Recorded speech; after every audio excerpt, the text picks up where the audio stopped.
Yo, how you doing? I saw Yuki was already here. You're fast, man. Just doing a little bit of a relaxed creative stream today. I figured that we could always start the week a little bit different now. Wait, what are you saying? Like the wind. Yeah. Fast like the wind. I have arrived. Wait, are you gonna proclaim you're the storm soon? I am the storm that has... What was it? Oh wait, no. It's like I am the storm that is approaching.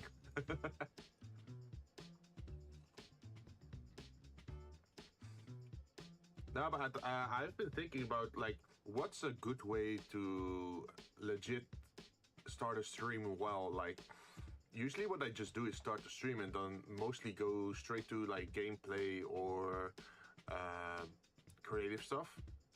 But I don't usually do any intro or like random talking, right? I am the light that shines the world. Jeez, are you preparing for your ultimate attack? Am I gonna get EX bursted or something? But yeah, I've been thinking like maybe Monday would be a good day to just look around and see what happens, or like, I don't know, sometimes maybe browse to Twitter or something, like to see whatever is happening there, just to stay updated. So what's been going on in your weekend, Yuki? I have been staying up very late with John again, working on the creative space.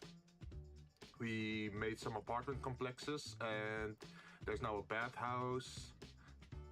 I didn't work with the watchtower that he made, but I did make the garden in front of it. Some nice shit. Just the usual. He's still grinding on PSO2. Yeah, did you see his schedule? Like his schedule was for the entire week is PSO2. He's a maniac and he can't be stopped.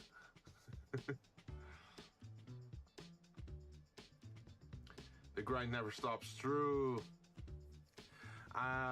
There's also the thing about my schedule in that I actually slotted in Styx for Thursday. I'm gonna be playing it solo. I talked with John about it, and apparently Styx is not really the game he wants to play at the moment.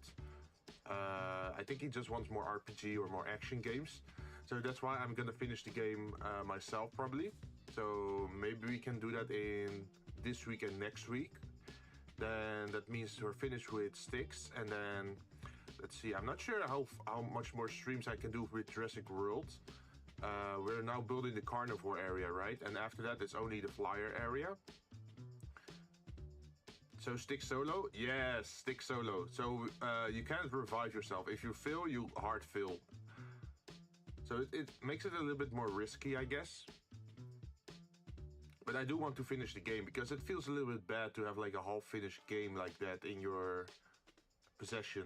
It's the same with Phoenix Point, but for Phoenix Point I feel like I shouldn't stream that at the same time as Jurassic World because they're both like top-down kind of games, right? I want to, how to say this, switch it up a little bit. So for example, I might want to play a racing game or a first-person shooting game or a third-person, what is it? RPG. Holy cow, Sticks bundle is very cheap. Yeah.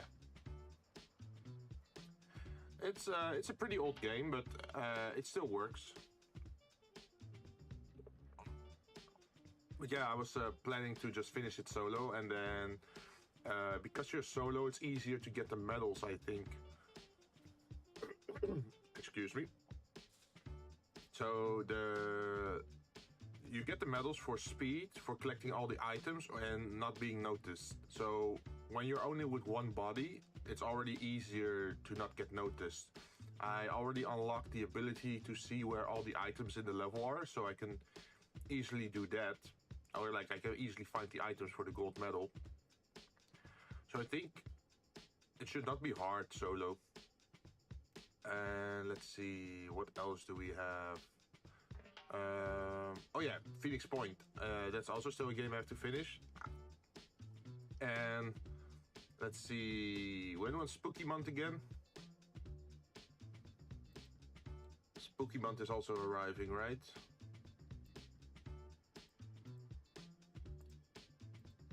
I feel like I should keep Dying Light and Darkest Dungeon maybe for Spooky Month, because their theming is more around zombies and scary stuff, even though they're not really horror games, right?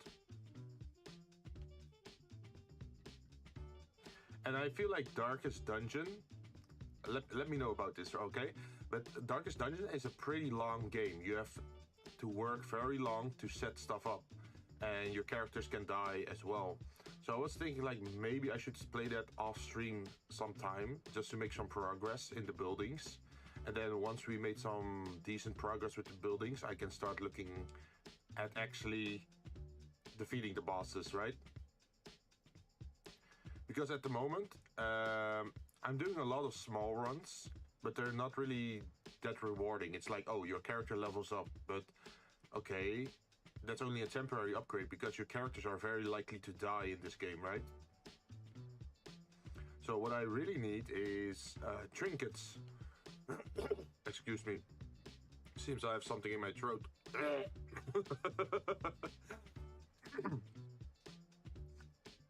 But let's see. So maybe I could just do small runs of Darkest Dungeon off screen or off stream, and then keep the big runs for on stream. So any boss encounters we could do on the stream then. I think that would severely increase the speed of that playthrough. D&D? Oh, no, this is Darkest Dungeon.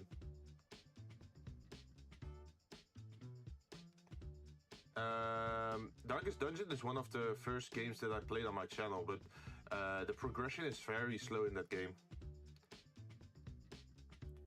Or are you asking if I am gonna slot in D&Ds anytime soon?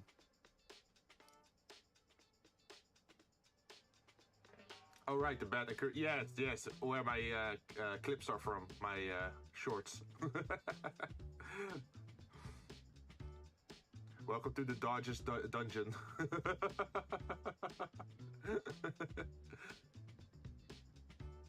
But yeah, that's pretty much it. Also, I see that Crown Kaza has returned to VTubing again. I think he made like a boyfriend ASMR thing last week. Speaking of that game, I saw there are some anime mods for. Wait, let me check that. Now you're making me curious. Like, is it just reskins or is it?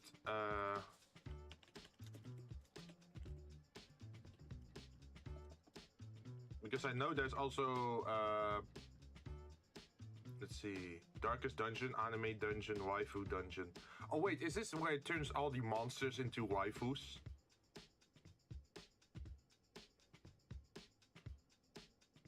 Musketeer anime skin.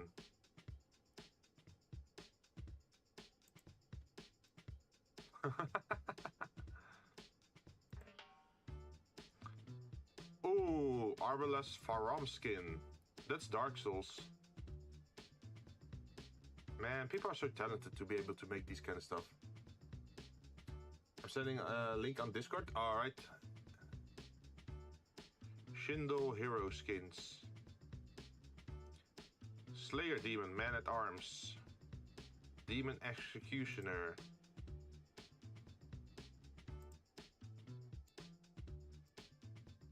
Oh damn, I like the Demon Executioner skin for the leper.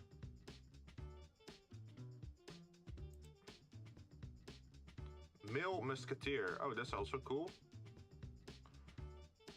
Tavern, sexy skin. Blacksmith, sexy skin. Guilds, sexy skin. Why are there so many, like, they replace all the NPCs in the village with like female variants? Helion. I mean, I'd feel bad if I turned my soldiers or my party into like attractive female characters and then send them into like a eldritch dungeon to be slain or get mad. More dungeon background variation. Oh. That looks cool. This is specifically for the Warrens. There's also for the Cove and for the Wield. Maybe I should look around for some skins. Grave Robber.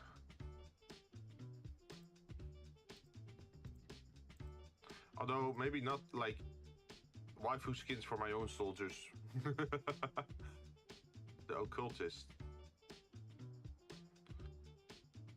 Grave Robber, manga style skin. Damn, there's a lot. Leper Hakurai Reimu from what is it, Toho? Highwayman UMP 45 skin. Oh, okay, I think that's like from Girls Front Line, I think. There are some, instead of skins, it's a new character. Oh wait, let me go take a look. Where did you put it? In Gen Chat? Mysterious Heroine X. Oh, you're looking at Nexus? I was just looking at in the Steam Workshop. Mysterious Heroine X. Wait, isn't that Fate Stay Night? That's Fate Stay Night, right? Wait, do people have like Archer and what's his name? Fuck. The guy with the Gates of Babylon. Gilgamesh. Do they have Gilgamesh? No Gilgamesh. Too bad. What about Archer? Not sure, we need to search. I don't see any responses for those two. X-Animate class mod. Wildcat class. Okay, so I don't want class mods. I would just want skins, right? White Mane new mod class. Oh, White Mane, that's cool. That's from World of Warcraft. Paladin by Droog.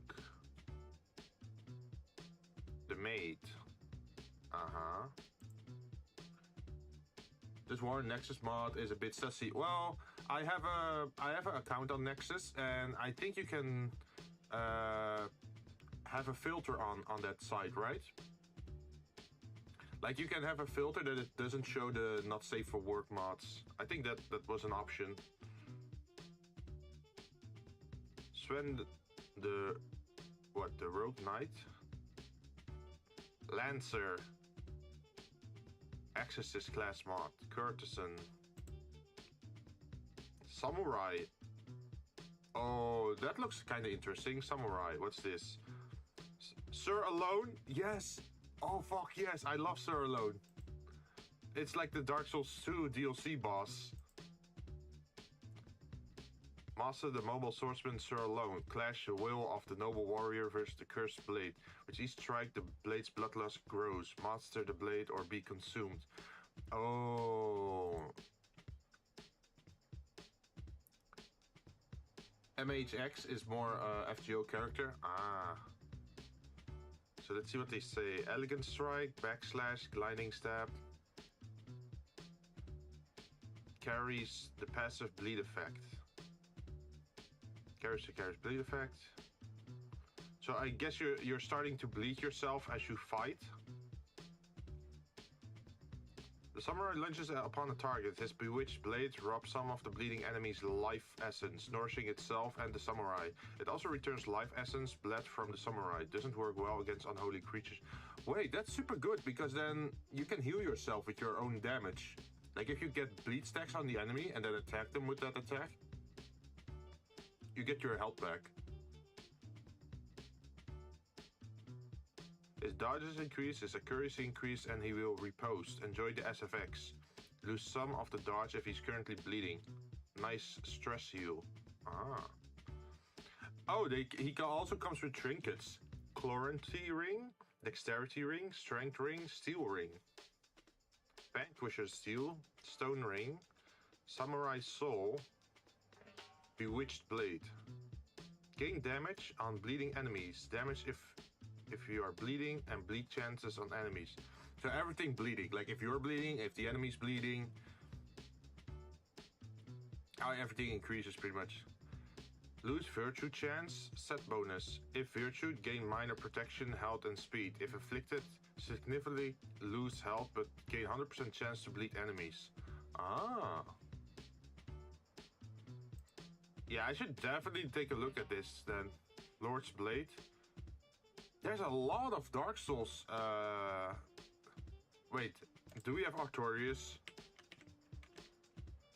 There has to be an Artorias, right?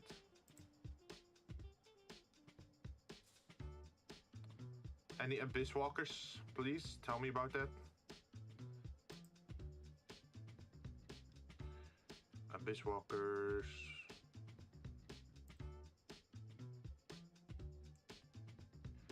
Description contains Abyss Walker.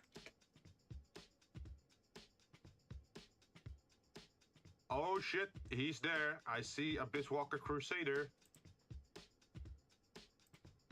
Let me look at... She. Okay, I'm definitely gonna get the Artorias mod. That looks really cool. But I would figure that Artorias would more be like the hunter class, because he has Sif as a wolf, right?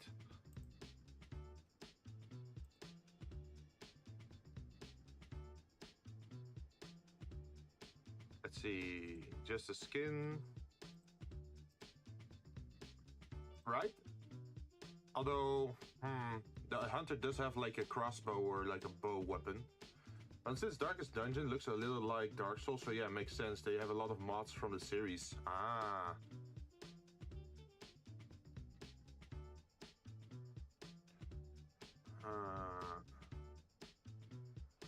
Abyss. Oh, okay, so one mod is just a skin mod for the Crusader, and the other one is actually a legit class. Interesting. Let's see, do we have...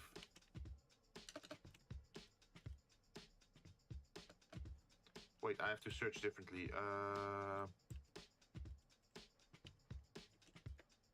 Over here.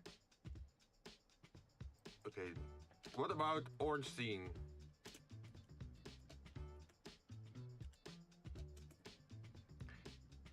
There is a Dragon Slayer. The Helion. They turned the Helion into the Dragon Slayer.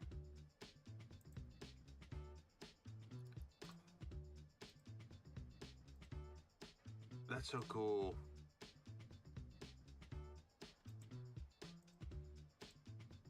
Oh, they get... Maybe if Ornstein is actually the Dragon Slayer, or like the Helion, I would use Helions more. So far, I've not really enjoyed the Helion that much in my parties. What other class is there? There is the Occultist. What is the occultist? Hex Maniac edit. Wait, that's the girl from Pokemon. That's the ghost girl from Pokemon. Red Riding Hood. Bloodborne choir set. What the hell? There's even lusty outfits. Why is there lusty outfits? The Firekeeper!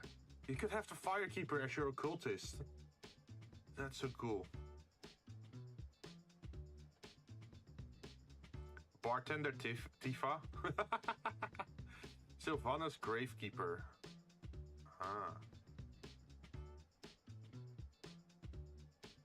Crossbreed Priscilla from Dark Souls 1.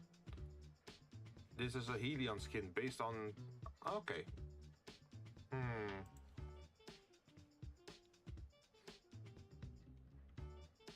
see, what else is there? Agile Combat.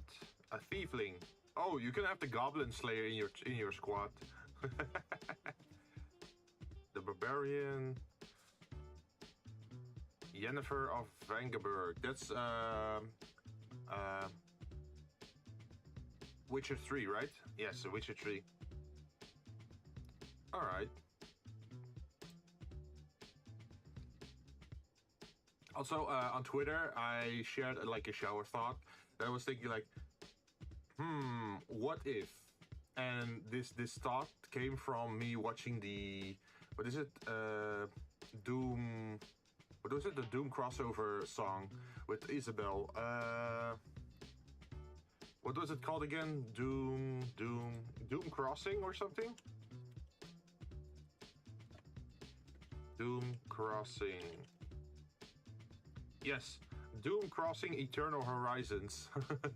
It's like a fan-made song, and I was listening to that, and then also some other songs, and then I just started imagining like, what if there was like the whole magical girl anime trope or like anime genre, but instead of making it cute and fancy, you just make it horrific. Like every character that is a magical girl would fight like the Doomslayer. just wipe the floor with like every demon they encounter. And then let's see. Let's go to Twitter so I can actually read it out loud. Messages, notifications. Yeah, Yukiharu actually reacted to that, and he said there is a show called, well, not really a show, but there is, I guess, a manga or a visual novel or whatever, and it's called Machi Maho, and it means I messed up and made the wrong person into a magical girl, and then you see like someone looking very intimidating.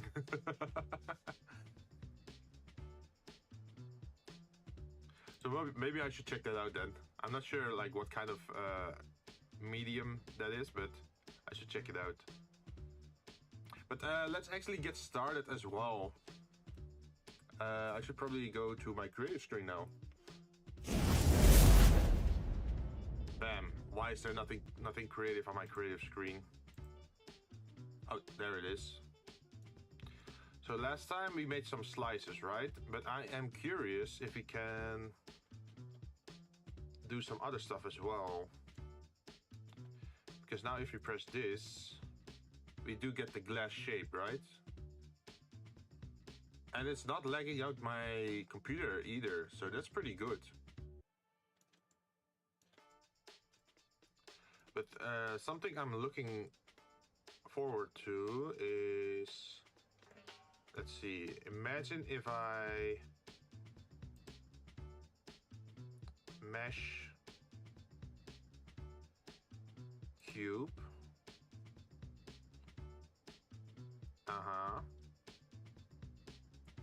And then bring you up. And then edit to make you smaller.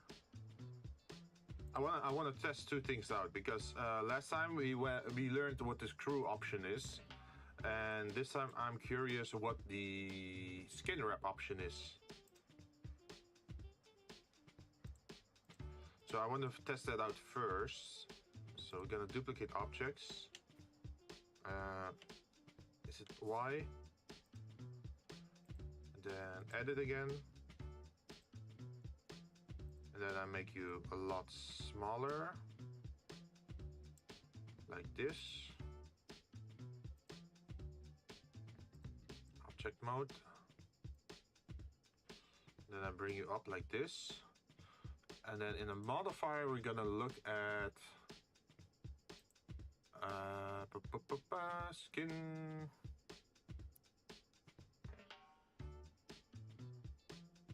Project the shape onto another object. Yes.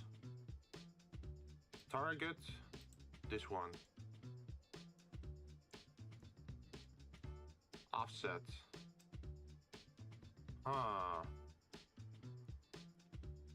Rep mode. Nearest surface point. Project. Nearest vertex. Target normal project. I'm not sure what this shape is. So we have it over there, but it's flat now. Snap mode, outside. Outside surface. Above surface. Outside. Inside.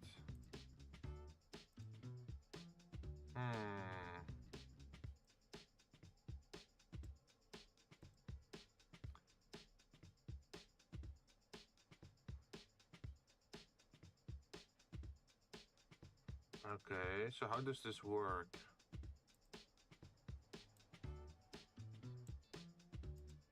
So far it's only flat.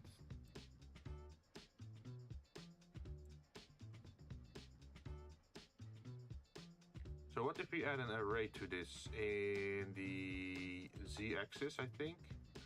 Oh, minus c.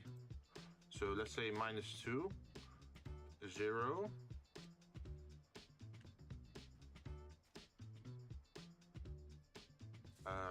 0. Well, hello there. Hey, Paranoid Pumpkin, how you doing? What drink did you get? You get the Paranoid Pumpkin. Let's see, Nevermore Blackberry Mix. Nice. So now we have 8 stuff like this. I'm just testing stuff out to see how the new function works, because there's a skin wrap function and there's an array function. So what happens if I then change the shape of this object? Will it follow the shape correctly?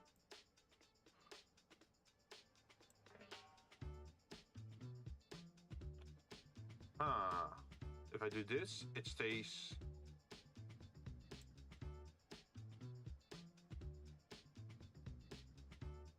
So what if I change the order of stuff? So for example, I first do the array. So I first do the array and then the skin wrap. Oh, then it actually follows the object. Nice.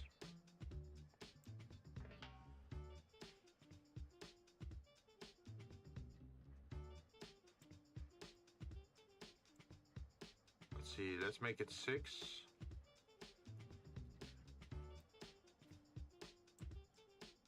Okay, so now it actually follows the outer shape of this thing.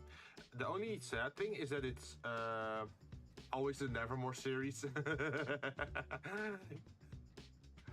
I guess we should rename it the Evermore series because you keep getting it. How you doing, Paranoid Company? Is everything going well for you? How was your weekend? I am at the moment trying to figure out how the shrink wrap function works. Like this one.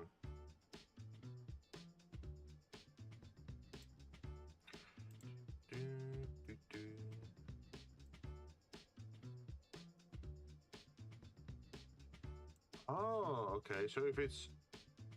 Look at this. It actually wants to go around this corner as well. Not too much though. It almost feels like what are those things that you can used to protect your windows. Like a roller protector thing that goes down your window.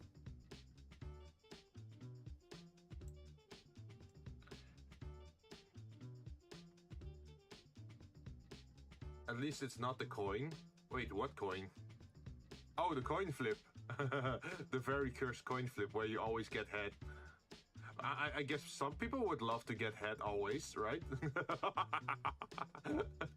I'm doing fine, I guess. Thanks for asking. How are you, too? I'm doing pretty good. We've been doing some creative stuff last week. Let me show you.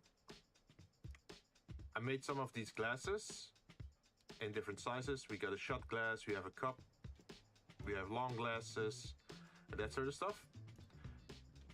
And I was working on the creative space in Fantasy Star Online 2, helping John build his alliance base pretty much. Bonk. Yeah, I deserve that. Also, that's a thing. Something I've been wondering is like, I really want emotes. Like, seeing you do the bonk thing reminded me of that. Like, I should definitely start ordering some emotes, maybe even for just the Discord for now. So you can actually use those emotes, even if you're like on a different server or whatever. I think that would be like an added benefit, right? Even though if you can't use them on YouTube themselves yet. Because to be able to add emotes on YouTube, you need to be a monetized channel.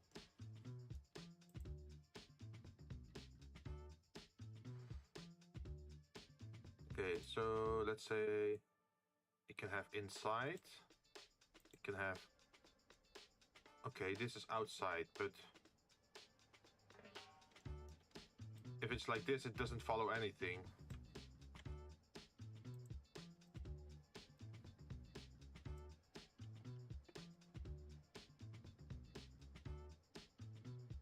Outside surface.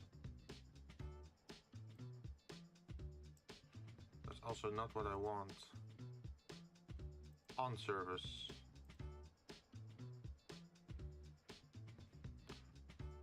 Wait, let me try something else. Imagine we have this object and we do edit mode. And then we say subdivide. And then we pick this one. And we move it forwards. So we have this very odd looking shape.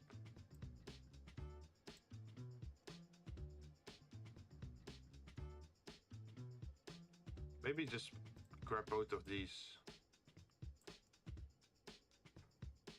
Yeah, if we do it like this, go back to object.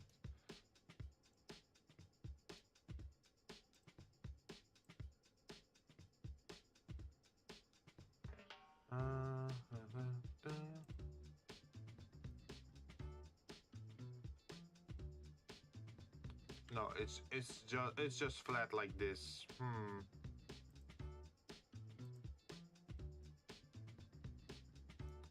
That's a modern piece of art, all right. Let's see, outside.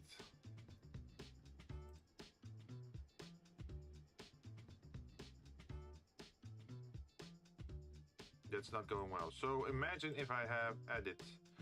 I have this original object. I select all of this and then say subdivide here as well.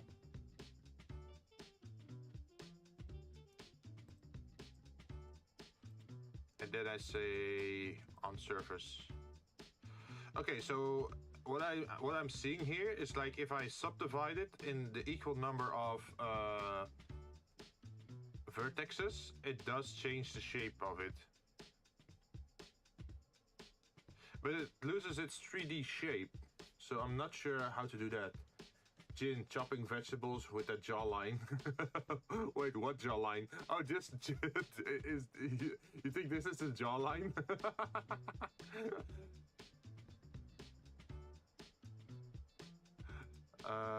Let's see, outside surface. Okay, there is something resembling a 3D shape, but it's still not the correct 3D shape.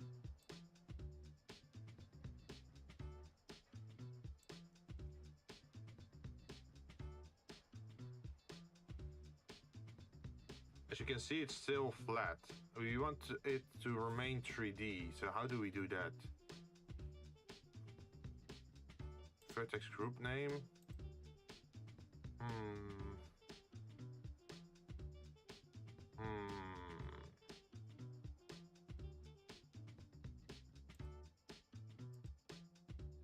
Project. No. It's not project. Nearest vertex. No.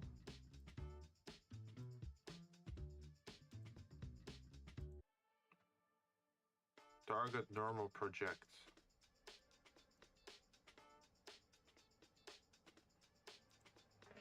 On surface. I guess nearest surface point is the easiest way to do it. Okay, let's do another test. So this is just for this one. Now imagine we have add mesh. We have what's a good one? We have a sphere. We have a sphere like this. And then we're gonna add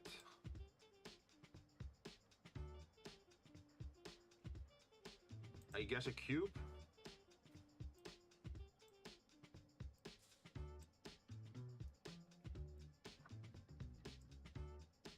And we're gonna make it smaller by edit. Oh wait, I probably should not. What's the best way to do this? Probably scale the bottom and the top.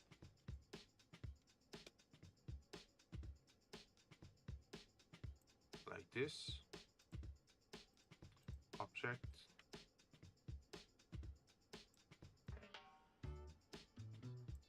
So imagine we do the skin wrap thing again, or shrink wrap, but this time we set the object to this one.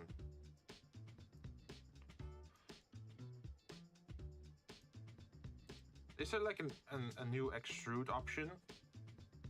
Multi-resolution. Oh, maybe solidify. Is solidify an option?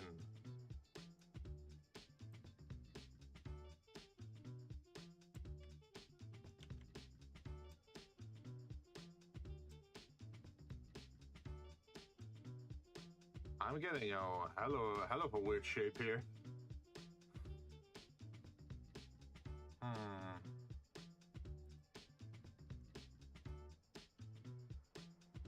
Oh geez, how tall are you? Let's not do that.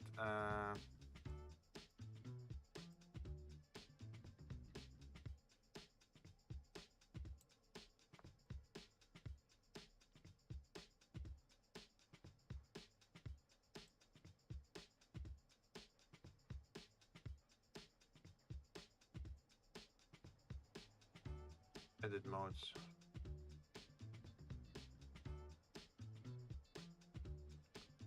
Scale in the Z-axis. So why is it being so weird?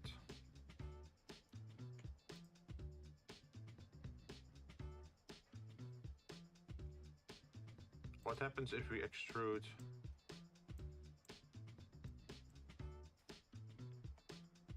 Wait, I should probably just move it like this.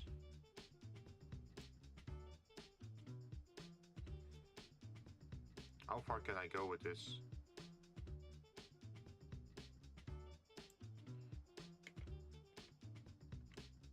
Can I subdivide by 10?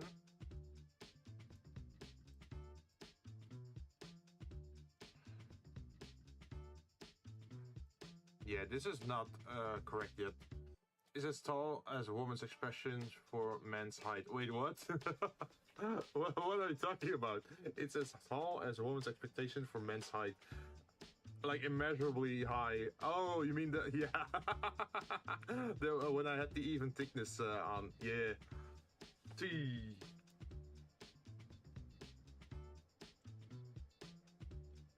So if I move you here, We get you centered at least. But it doesn't seem like it wants to go around the object.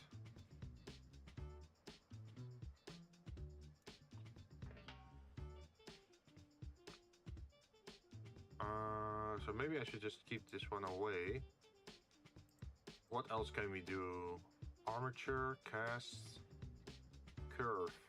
A procedural operation effect, bend the mesh using a curve object. Oh, okay. Yeah, that's not gonna work. What about the screw?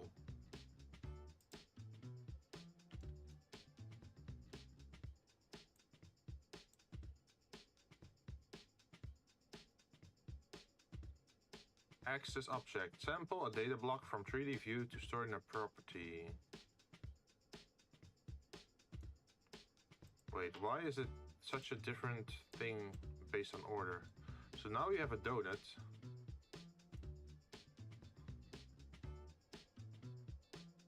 But it's not correct.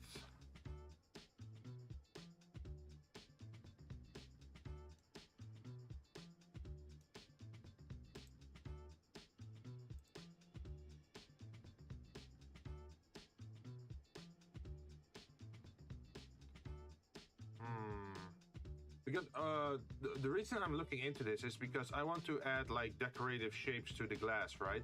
So that has to perfectly loop around the glass. I can manually do it, but I'm curious, is there like an automated way through modifiers to do it?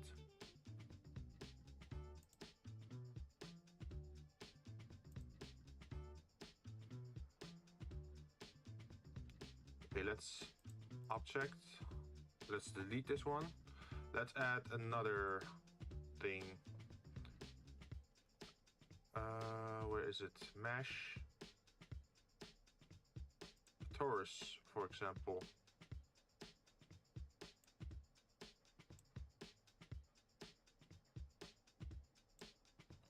So this one is already around. So I'm curious what this is gonna do to the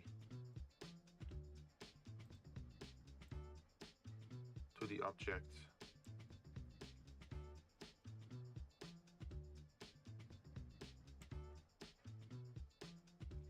So we're gonna say skin wrap, and then we're gonna pick the object again. Okay, there it does perfectly snap though. What if I turn you invisible? Interesting.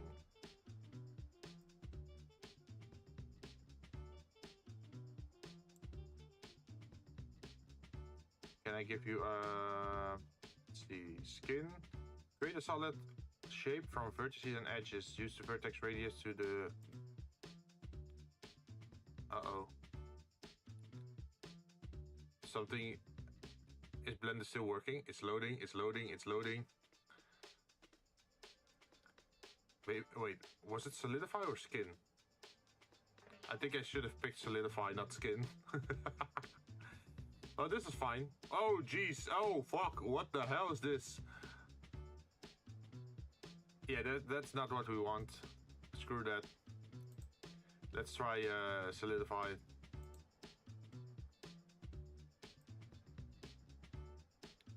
This is also not what we want, but...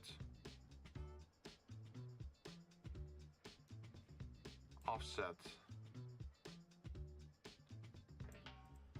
Offset 0. Make this smaller.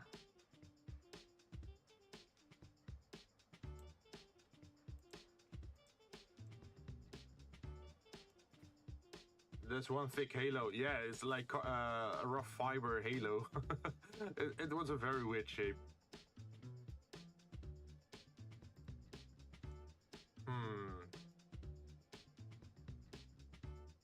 So this thing doesn't do well with 3D shapes attached to a 2D plane, I guess. I wonder why that is. Like, I wonder why it makes everything flat. Wait.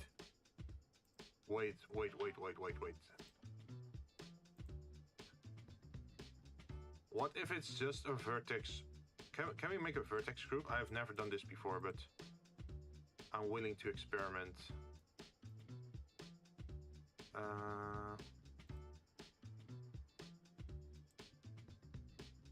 No, not this.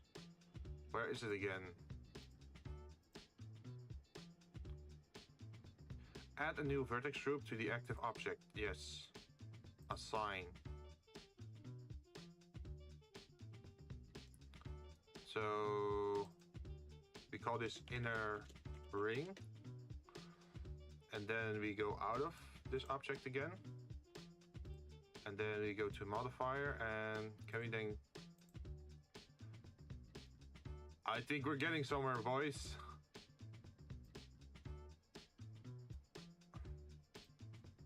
Zero. I think we got something.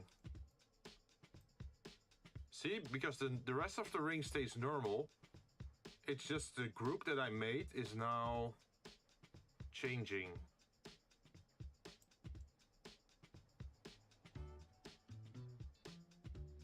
So that's a good start.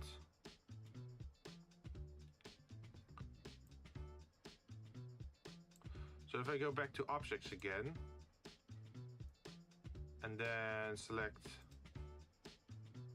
these two and these two. Wait, no, I should select this and this, and then this.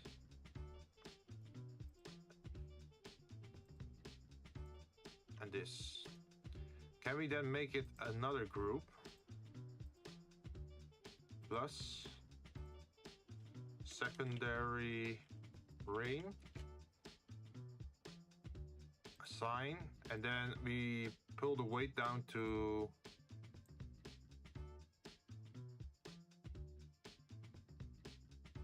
75.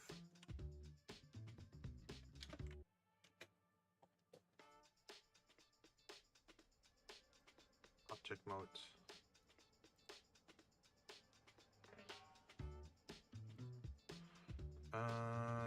We go back to modifier, shrink wrap. So you got this one. Can we then add another shrink wrap to it? Shrink wrap, and then say this object, but then the secondary ring.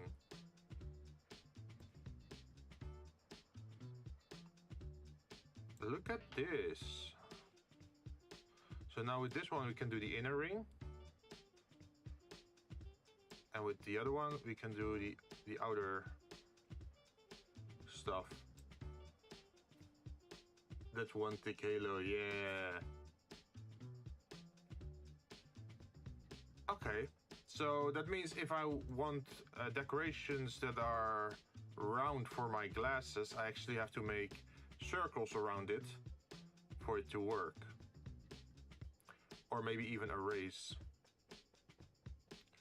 That's fine. Object. That means we can now delete these two, since we figured it out. And we can try it out on one of the glasses. So imagine we have this glass over here.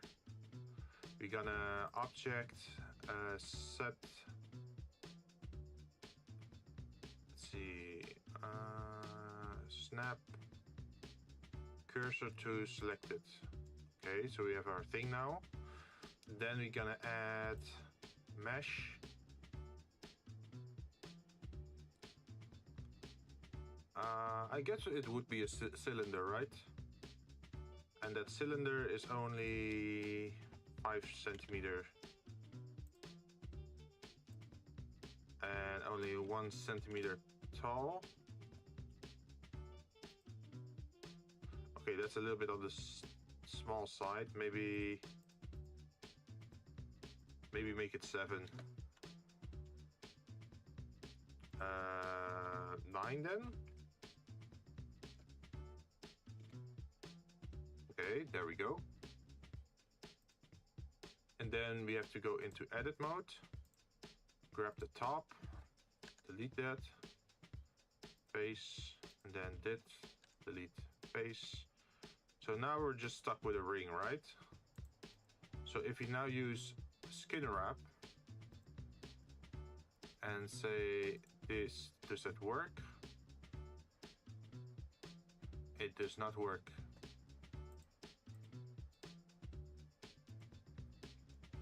Maybe because this is still,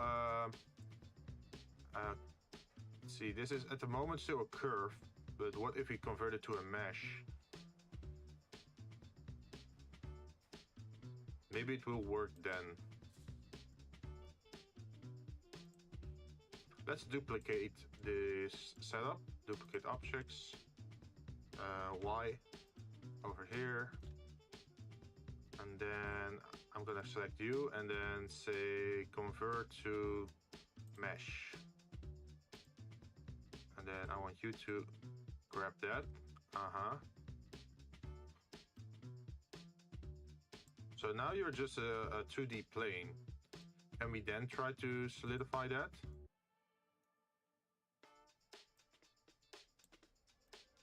If we press this on 0 and then solidify it in the other direction.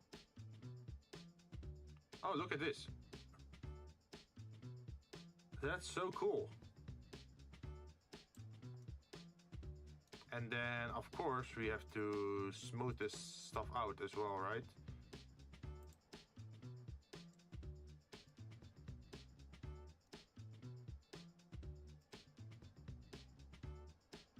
Except we can also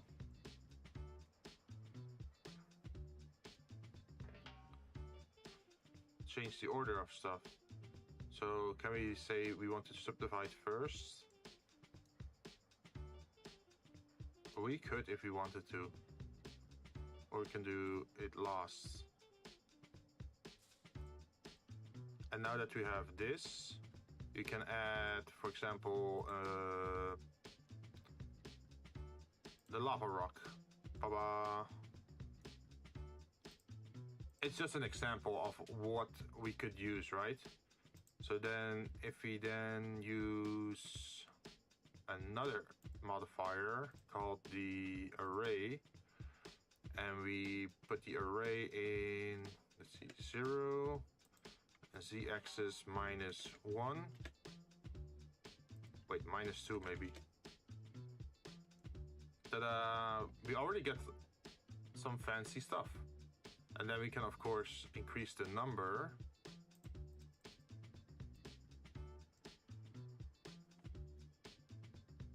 And that's, wait, can we change it? Wait, let's try to change this to the wood pattern.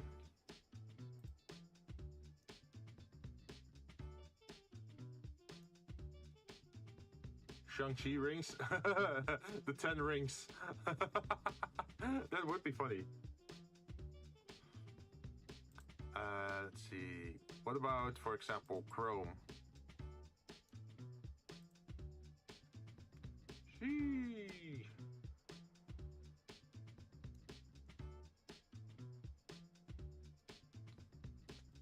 Okay, and then we could, for example, move it up higher.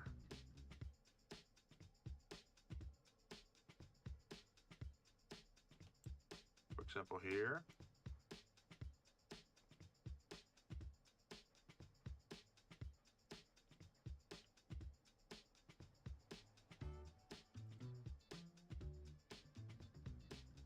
That's a cool design, right?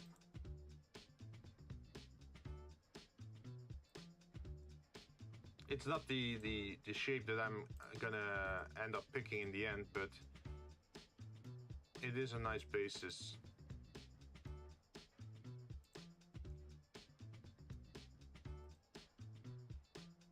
Let's see, what other materials could we test this out with?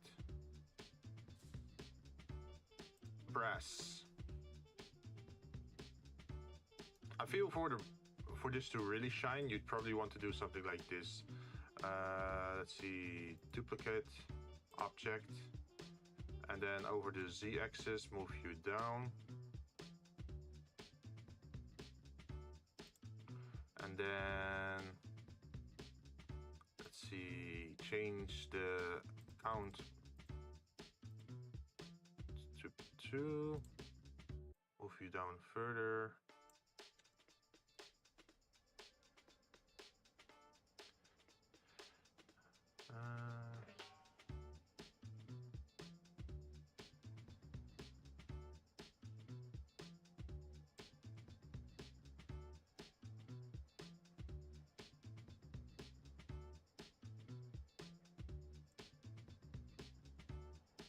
And then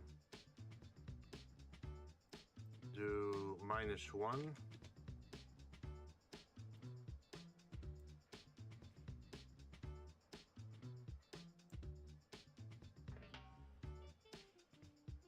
Maybe something like this. Now this is if we just have normal rings, right? So what if we duplicate this setup, duplicate objects, and put you down right here. And then we open up the thing, and what if we started deleting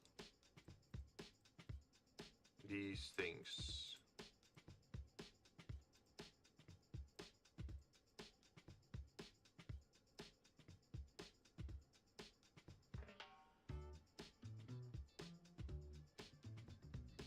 So there's only one left.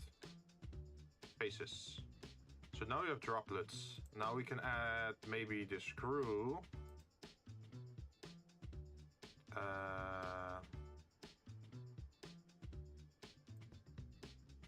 We can lower this angle so we can actually have like something like this. So it's actually interrupted. We should probably move it up the... or maybe not so far.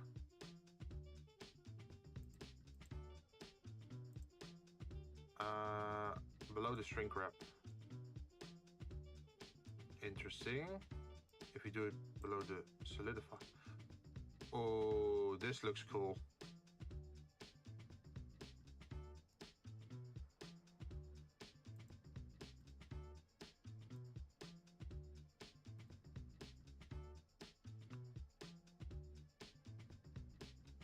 Okay, where were we? We were working on this.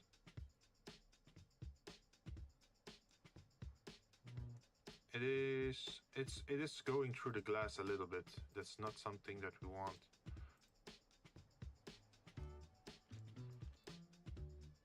So we're at screw. So if we say 1 millimeter, what's gonna happen?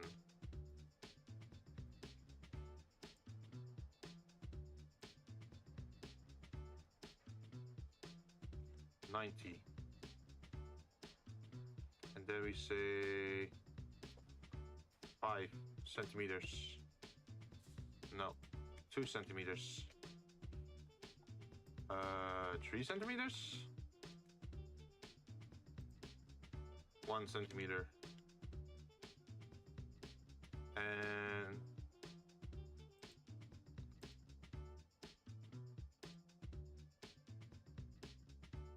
now we just have to find a way to perfectly match this, right?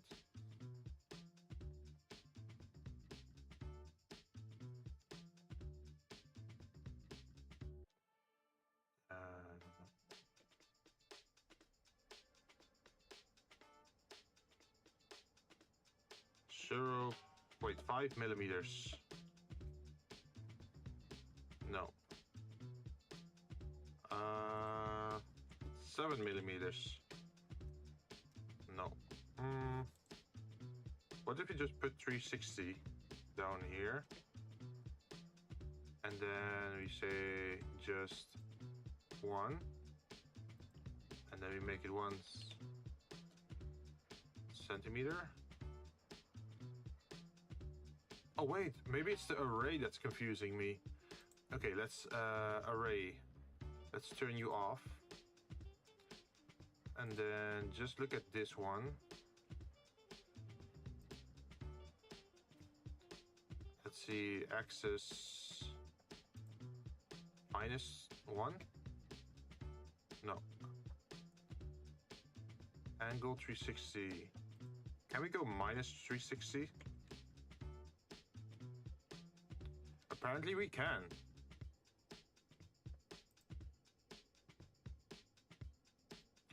So 1 centimeter. 2 centimeters. Yes. And then we increase the iteration count.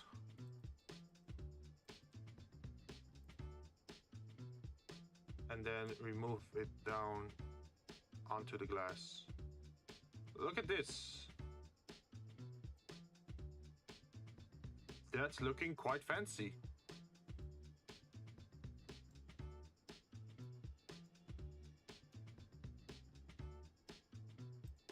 Let's see if we can make it from a different material though.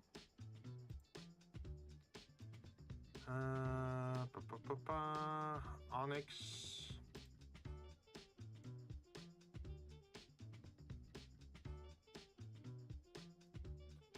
Looking good. Yeah, we're experimenting here with the shrink wrap and the array and the, what is it?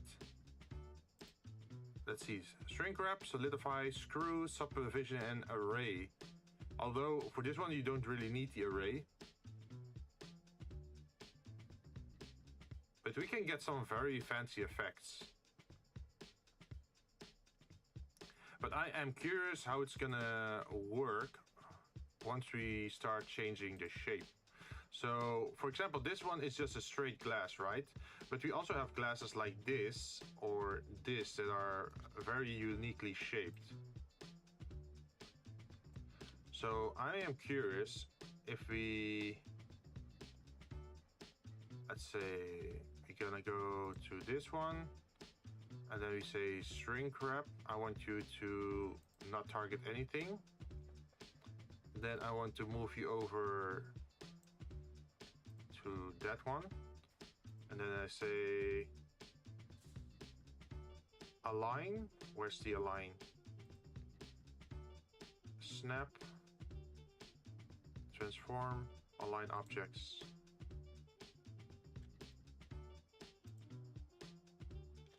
Okay, there we are. So now we're around the martini glass. So I wonder if I now target this glass. Oh shit! Of course, this glass is not yet an object or mesh. It is still a curve. So we have to duplicate object and bring you out into the test zone over there. Then we can delete this one and just take a look at this area. And we're gonna turn you into convert to mesh. And then for you, we're gonna target this new mesh. Numpad. It doesn't seem to be following the object correctly. Why is it not doing that?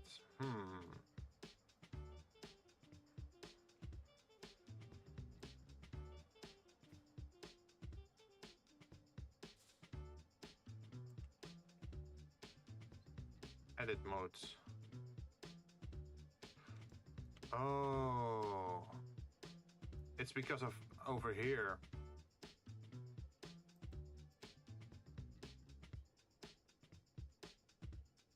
Should I shrink wrap it then a second time? Can we do double shrink wrap something?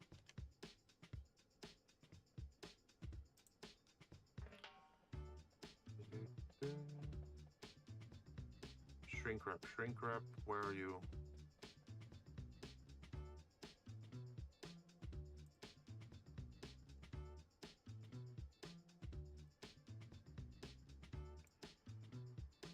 So let's see, we wanted to screw and then shrink wrap again.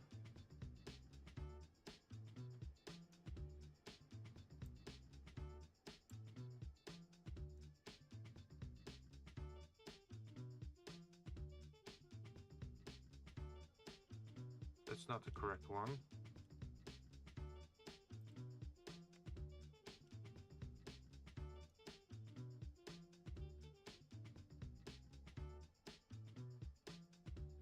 Because what I want is, I want this to screw around the glass.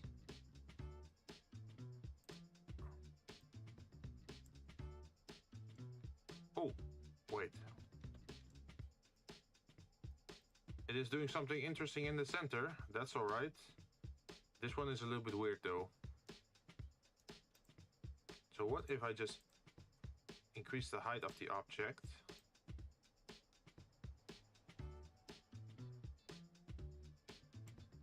Like this.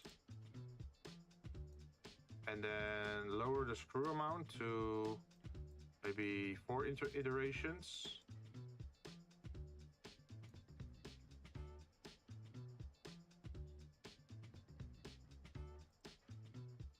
Let's see, can we move the screw up?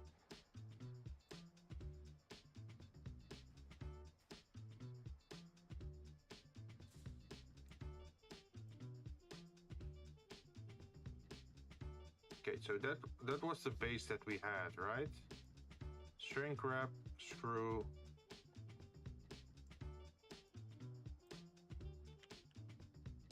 And can we then add another shrink wrap?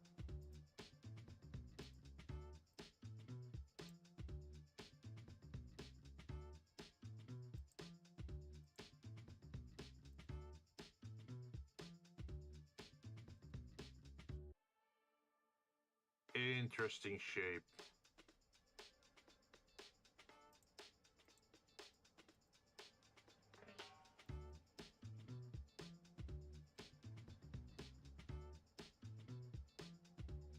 There's definitely something going on.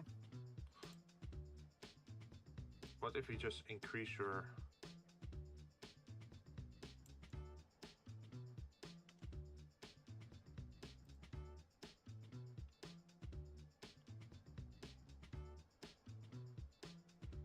So we have a shrink wrap, we have a solidify.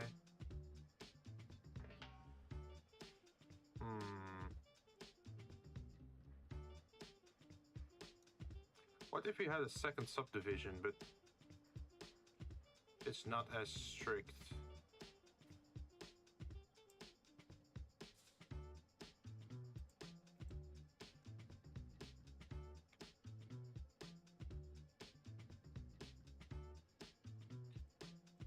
What if the object is not as tall? So you do it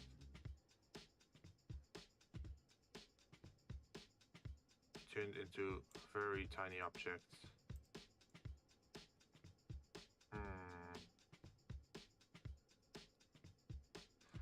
But certainly an interesting texture to have.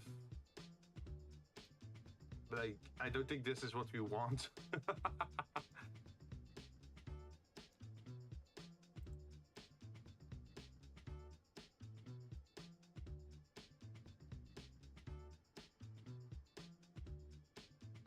That looks more like...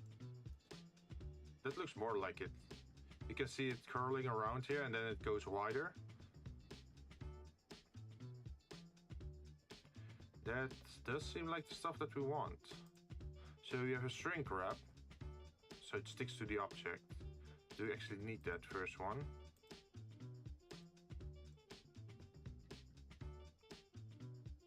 I guess we could do without the first one.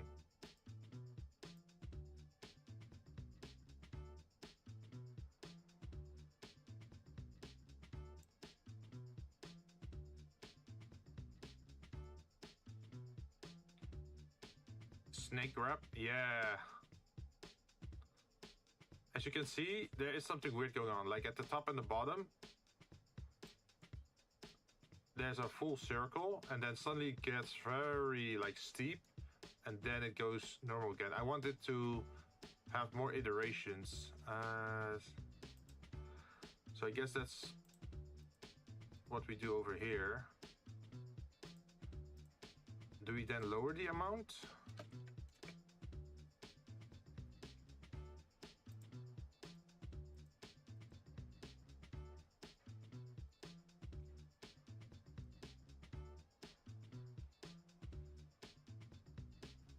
I don't know, this feels a little bit weird.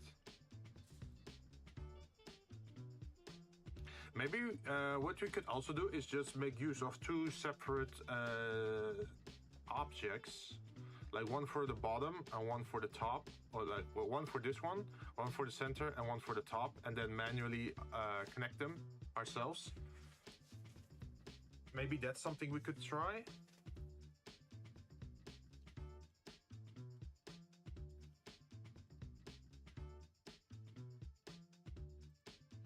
So for this one, we can lower the amount of iterations to maybe, I don't know, 2.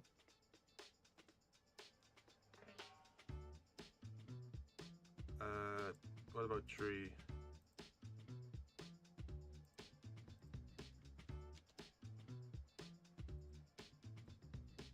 What about this one? That's too high. What about 0.8?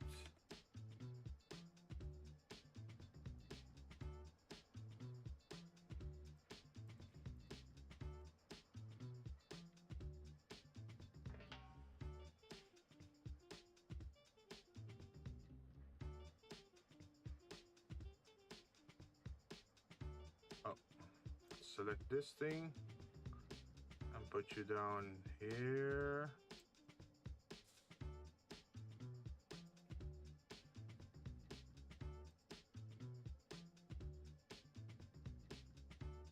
That sounds doable. I hope so.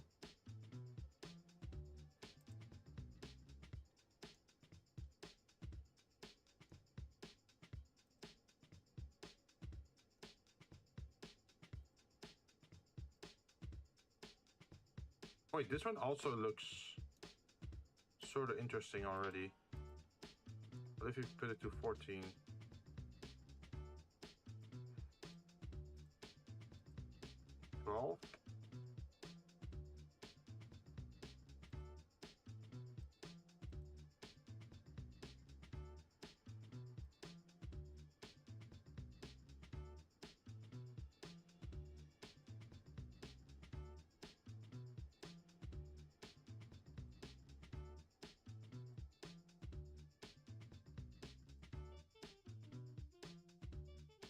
I guess, the only annoying thing is this part.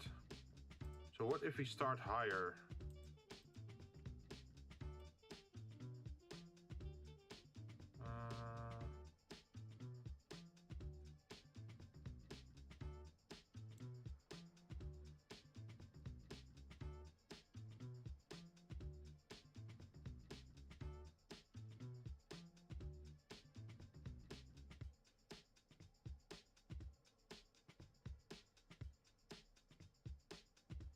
Or we just do it like this.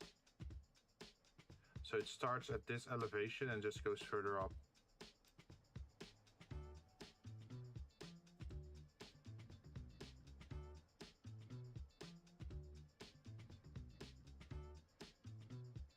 Could also be a matter of putting stuff in the right order.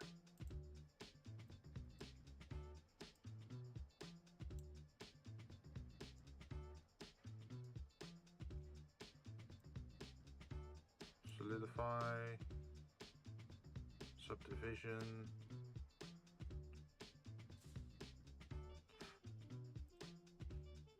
Subdivision. Wait, is there a smooth option?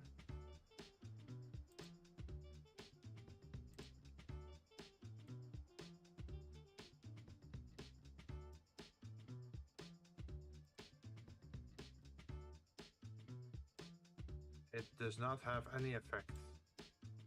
Okay, it's no smoothing.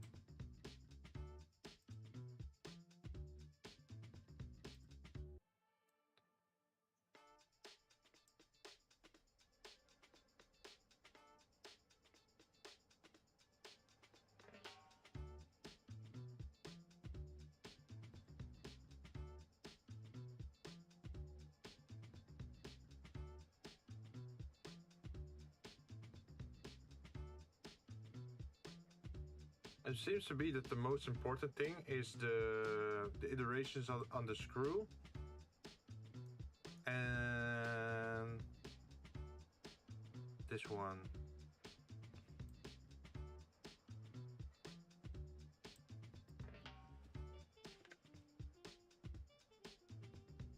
see if what happens if I do this.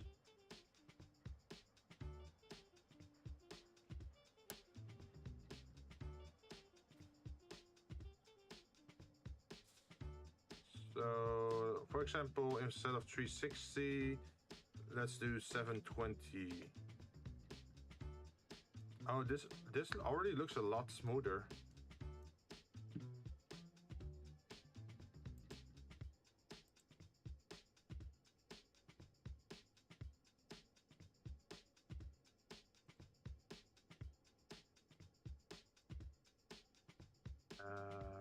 Edit mode.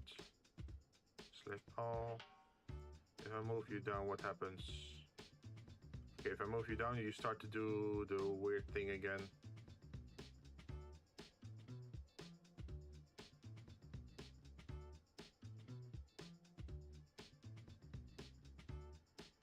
Let's bring you back up.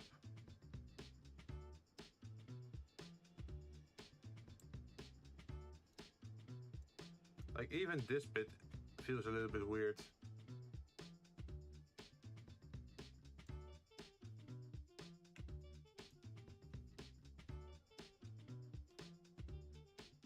What we could also do is the skin wrap and the screw, if we were to apply that and then manually adjust it, that's also something we could try.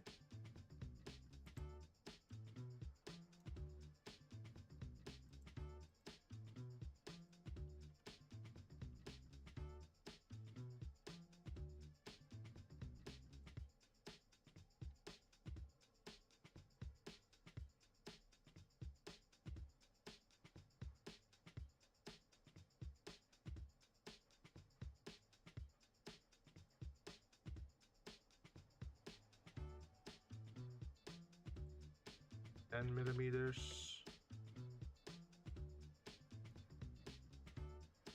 -10 millimeters. Oh, that brings it to the inside. 20 millimeters.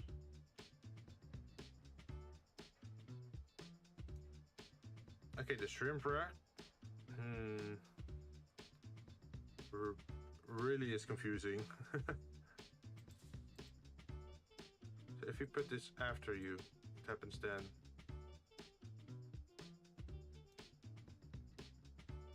Screw. That was not the screw, it was a shrink wrap option. If you just put you on 0. Oh wait, was it the solidify I have to put in a certain direction? 0. Okay, that already makes it thinner.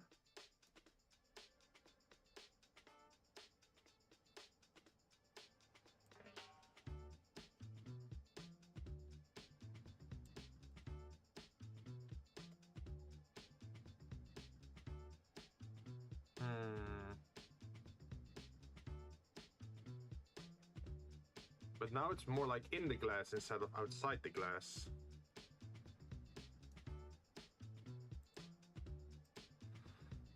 How am I gonna do this?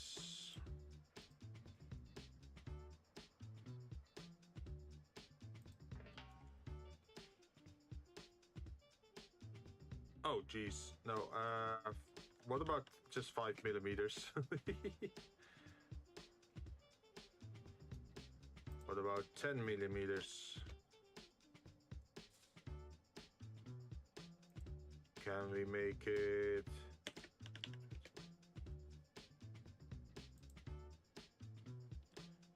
No, let's go back to, let's see, 4 millimeters, and then maybe reduce the screw amount.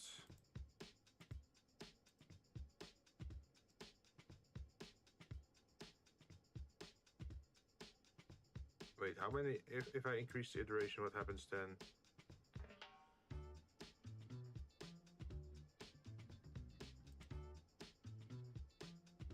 Just makes it look wonkier. So you want to stop around this point.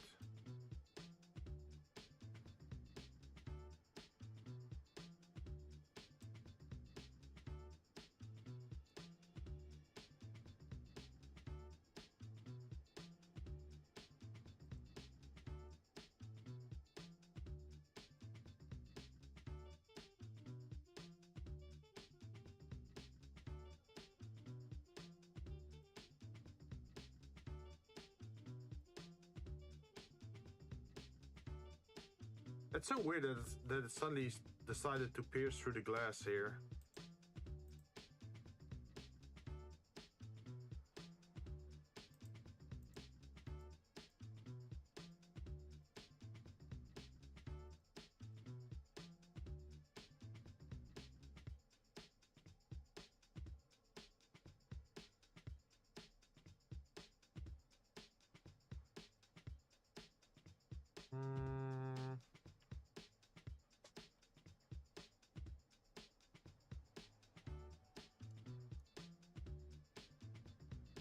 Wait, we do have an array option.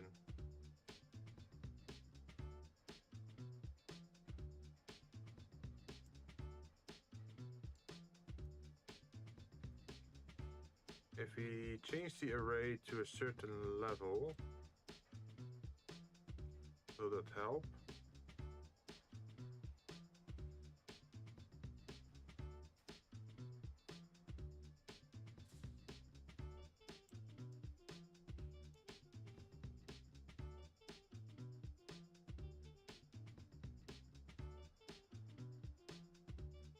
Oh geez.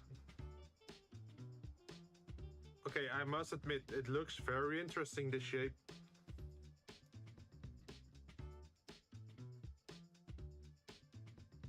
That's not something you can easily make. Roots, yeah, it's like a tree, right? Or maybe like, you know the symbiote Venom, right? It reminds me of that a little bit.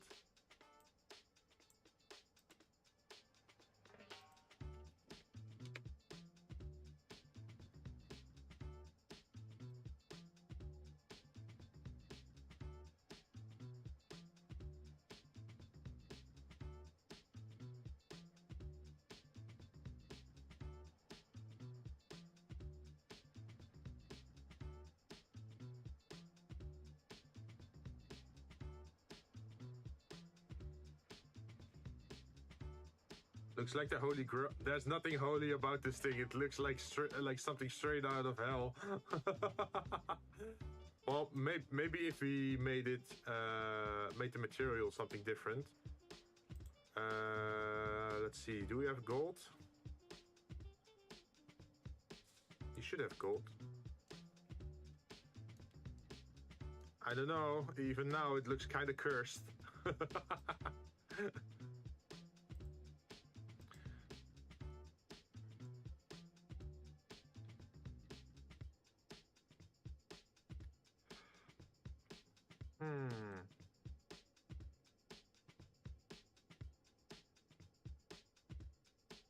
But the trouble is that it's piercing the glass surface now. It has to be on the outside, not the inside.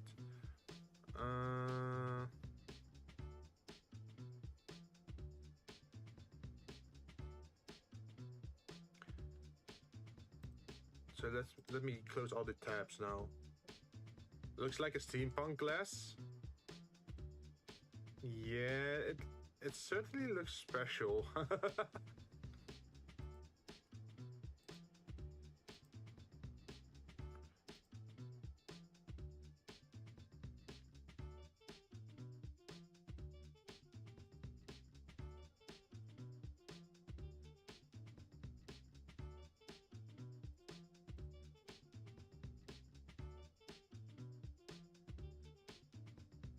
But we first have to solve this issue.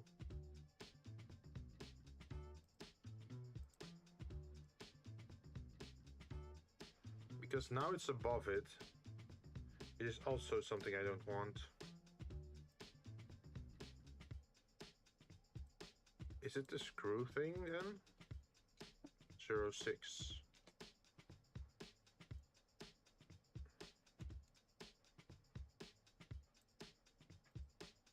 What about 08? No, 04 then?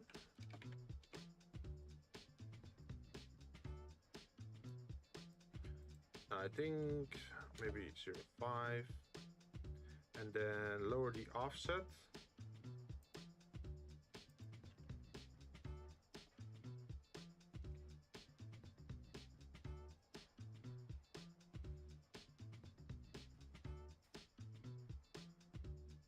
Okay, that's too small. What about 8?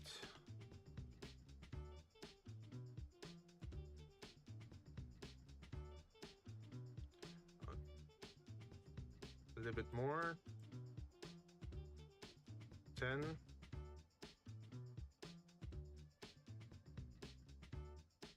Yeah, I think 10 could look nice, right?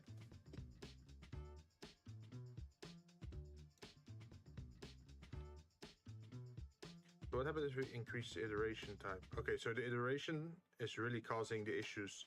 Like once you go above the edge, you're in trouble.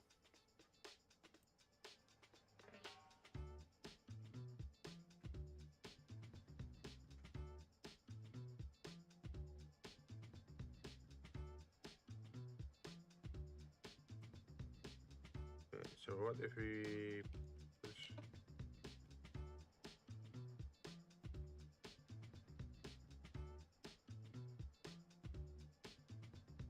Okay, I don't want that to pierce.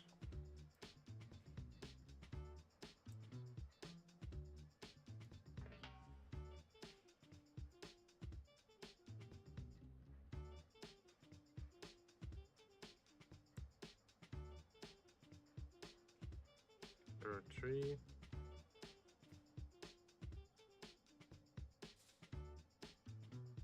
There are 5.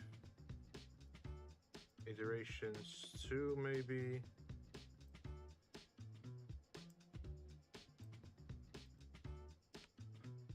6.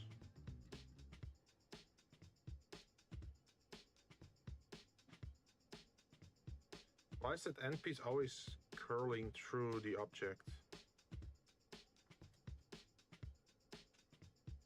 Wait, what if I do it in the other direction? Minus 360.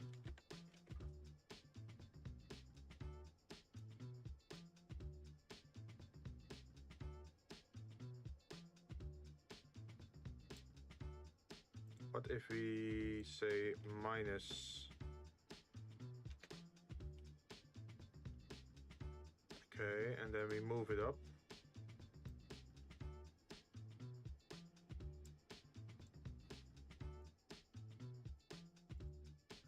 I think we have to transform, no, set origin to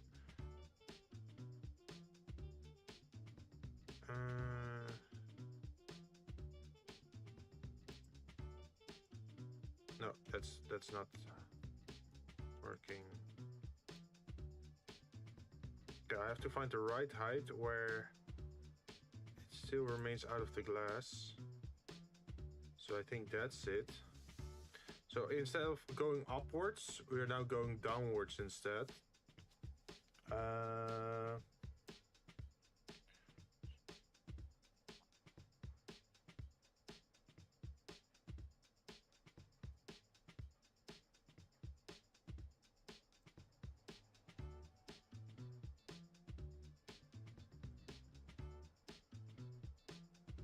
0.5.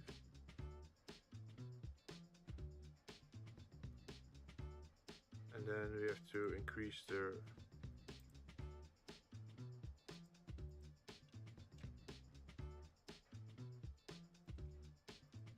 this size.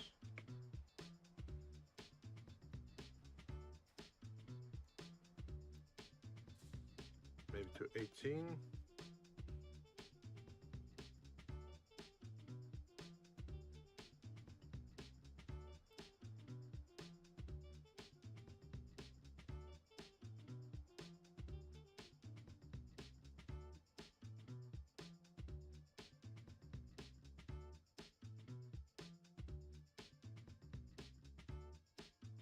Now it feels a little bit too much space again.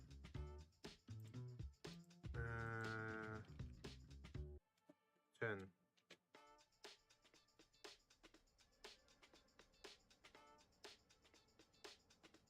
I guess that's a nice shape. Also, I should definitely, let's see, move you. And then make a duplicate of you. Edit. No. Right click. duplicate objects.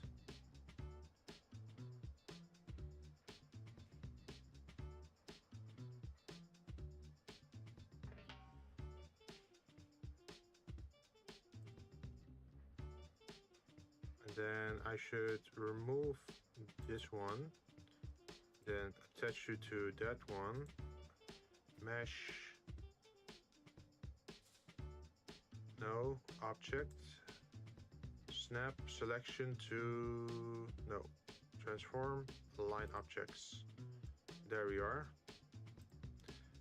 And now we can say, I want you to attach to this object.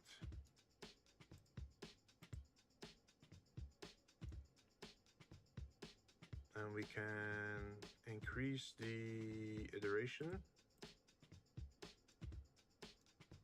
to make a glass like this again.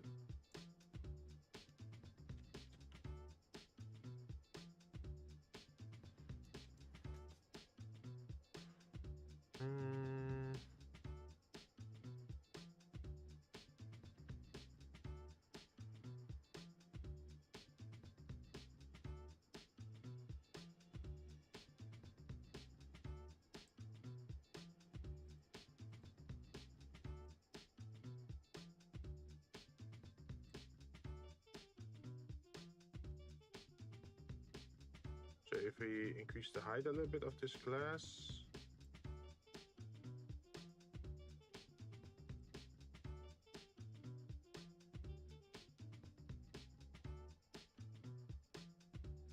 that's pretty cool.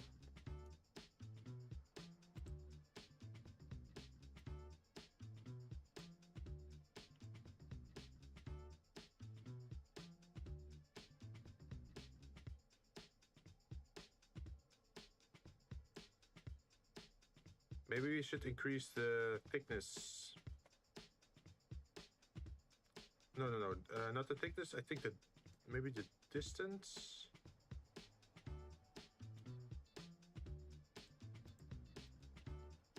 0.5. No, if I do that, it starts to clipping. It starts to clip through the glass. So I can make it too thin.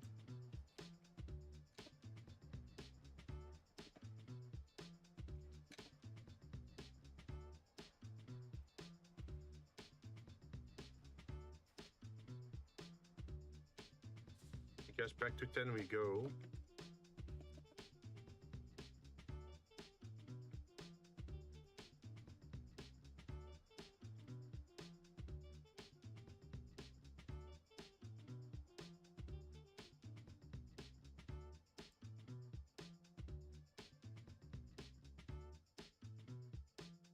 I'm not gonna do all the glass in this style, like the curve thing, but I just wanted to experiment with if I can get it to work.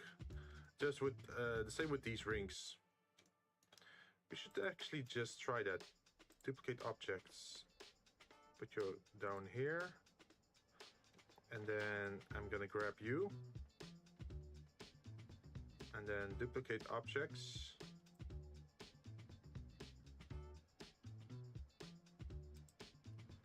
And then click over here, object, transform, align objects.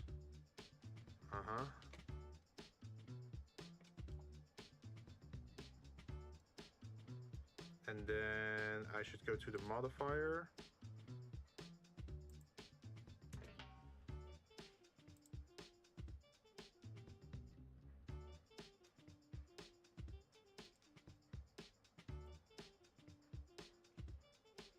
And then I should shrink wrap, not this, but this one.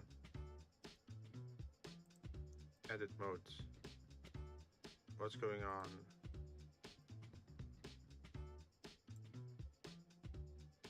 Oh wait, I get it. Let's see, vertex. I have to go to object mode. Object, set origin to center of volume. And click this one. And And then objects transform, align objects. And now we should be good.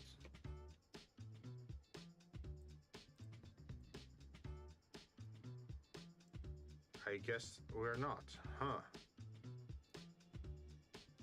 Okay, I guess we have to manually do it then. Center.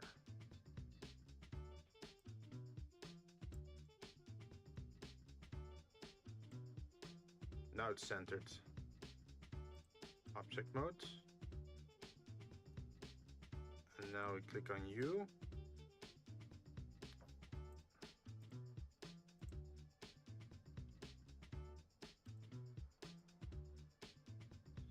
So first array and then skin wrap.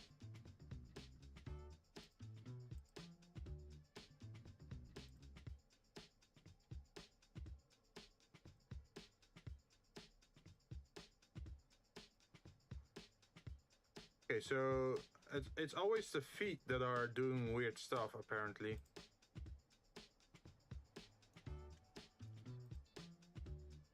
But the shape itself looks pretty nice, right?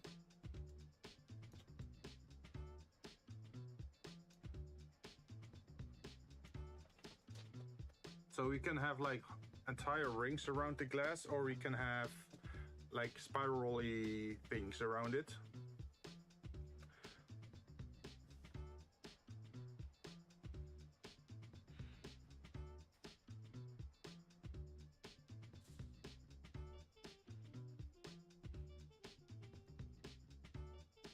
So what happens if I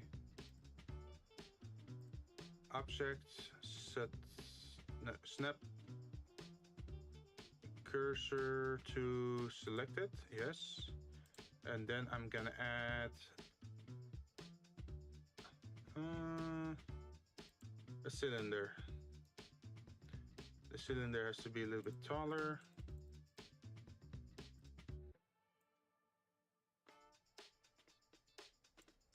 Let's say around here. Now can I add a boolean to this thing?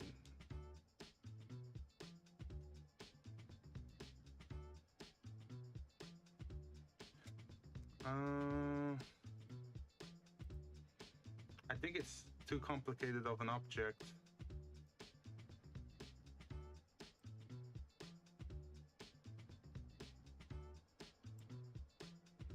Or is it no, it is interrupting.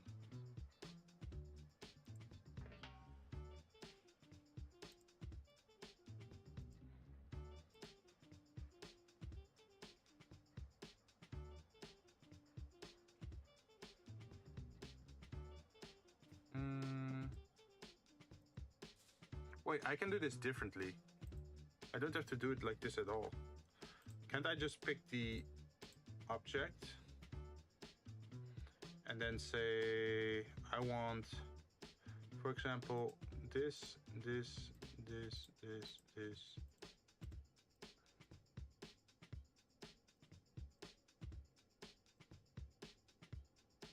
And then select mesh, duplicate. Now I have a duplicate of this, and now I can separate selection, go to object mode, select the new thing, edit it, and then select the highest one, press F. Wait, no. Let's start with the lowest one, F.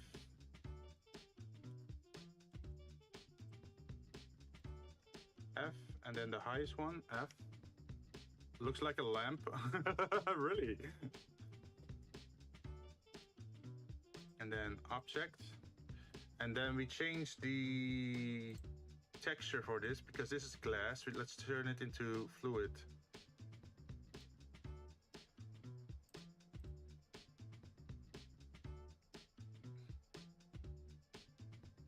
Now we have our very weirdly shaped textured fluid. Should probably go to shading now then.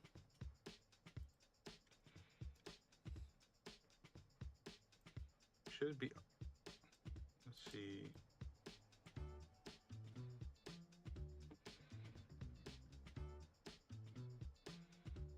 What is it gonna calculate?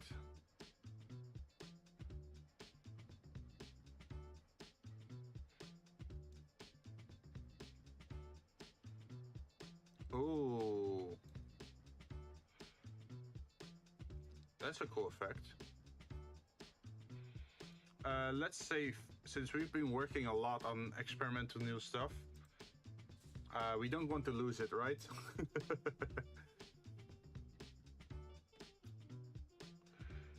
So we can base stuff on reflection on camera, on odd-shape, UV, or normal. Wait, what if you do it on UV?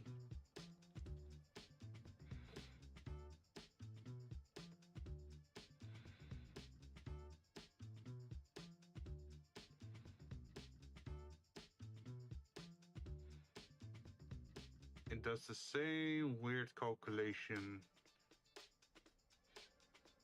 So I guess generated is still better. But then we have to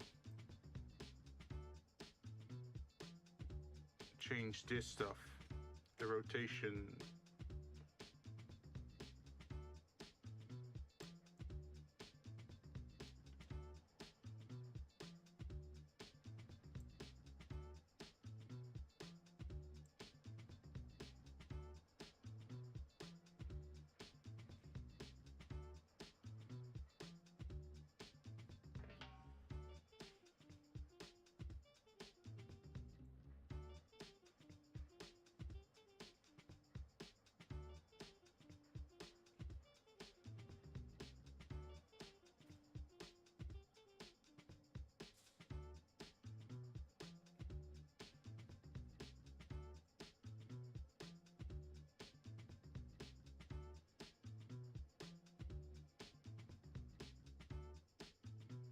Okay, this drink is pretty hard to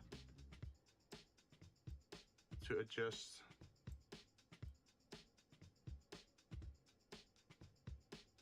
Because what I want is to be the top to be one color and the bottom to be another color. Looks like a Tide Pod with those colors. Well, I can always change it, right? It's more about the idea. So let's print it all to normal, to 0.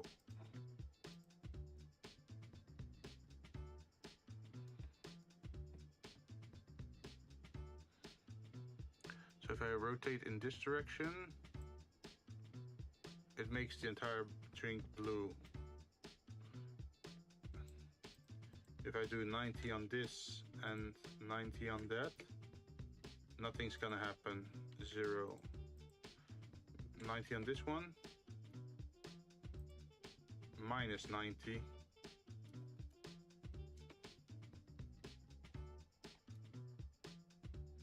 Darn it, it turns, like what I want is, wait, maybe it's the scale.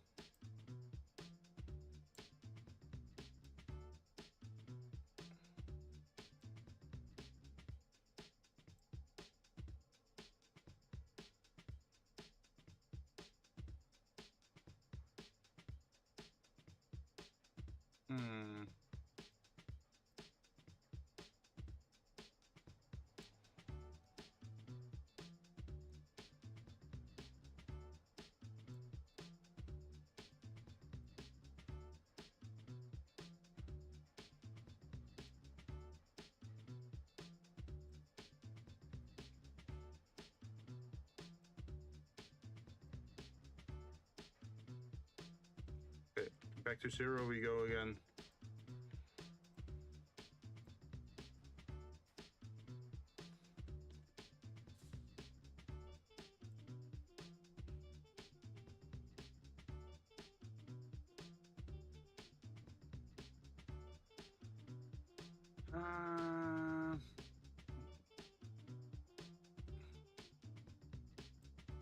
What was it again if I put it to UV?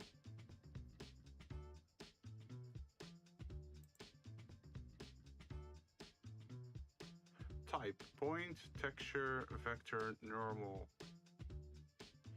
Transform a texture by inverse mapping the texture coordinates.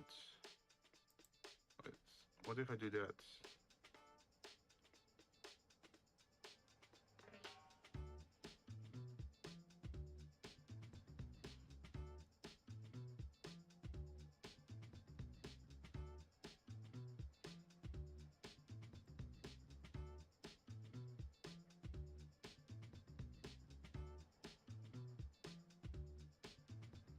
Damn it, why won't you change?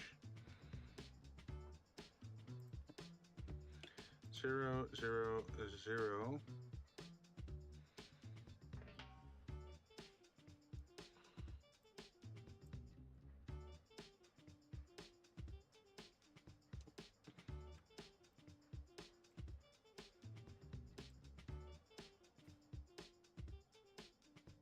The scale doesn't matter either.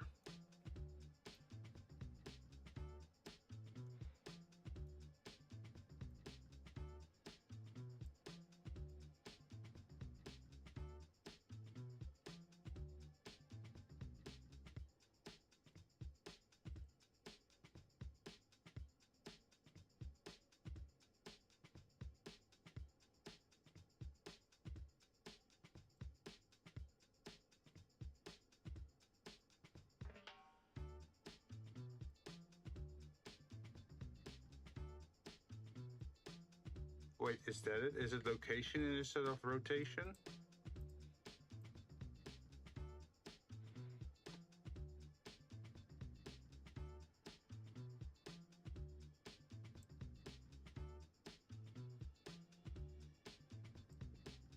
So this is not doing much now. If we turn this for 90 degrees and change the scale.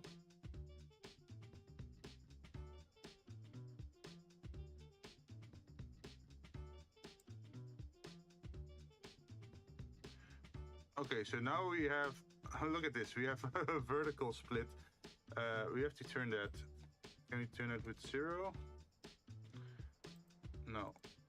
What about the z-axis, 90 degrees?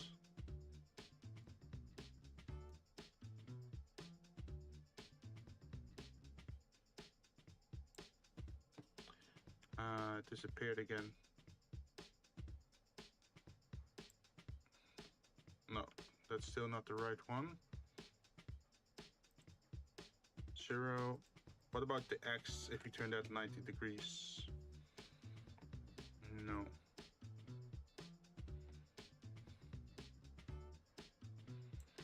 Like, how did I manage to do this? Generate it.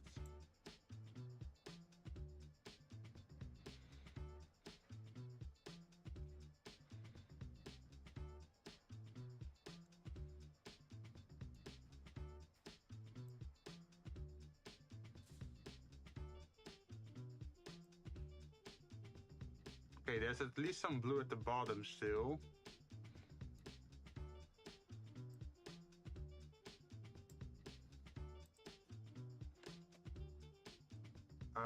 Hey, Bony Bowman, how you doing? We're doing some very highly experimental stuff. How much do you know about getting gradient textures in the right corner? Because, wait, let me first show you what we have been doing. So, last stream, we made these, like, glass things, right? Where are we? Layout? Yes. We made these glass shapes. So this time, I wanted to experiment a little bit with the shrink wrap option, the array option, and what was the other one? What was the other option? We have shrink wrap, solidify, subdivision, and array. So if we did that, we get this sort of stuff, like just normal rings, right? And with the shrink wrap, we can also attach that to like unique shapes like this. So it looks like this. And then we also wanted to try the screw function.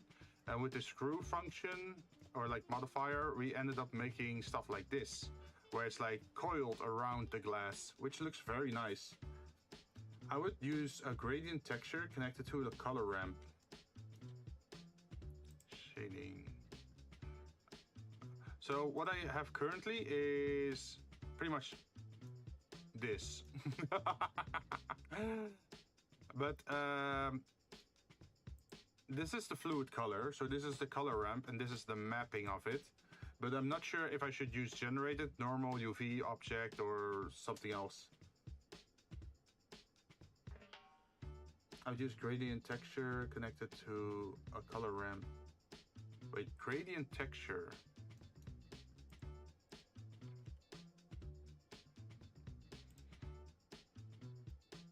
This one?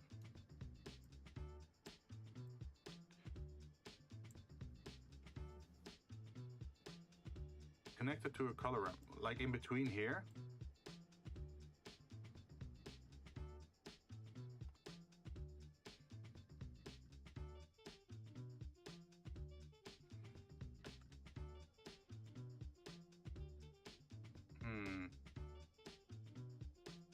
UV would work. I do have a feeling that, but then you need to have a very good UV, right? Oh, grade goes before. Okay, my bad.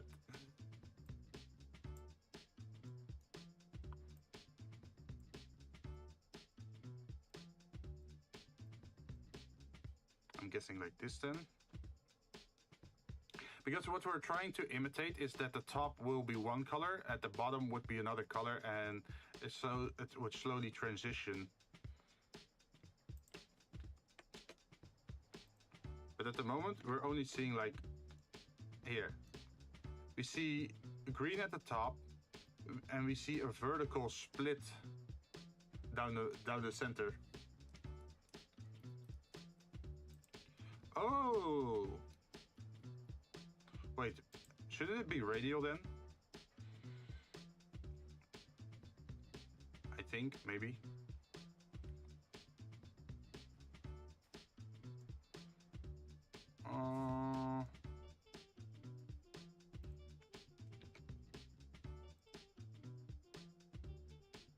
And should I use the factor instead of the color? Yeah, I was just thinking the same.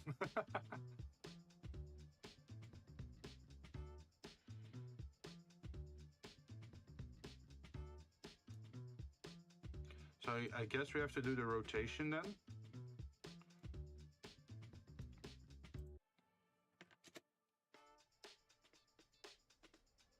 Maybe X90. X90 turns everything blue. So if you turn it to 45, what happens then? Just a little corner again. Okay, that's not what we're looking for.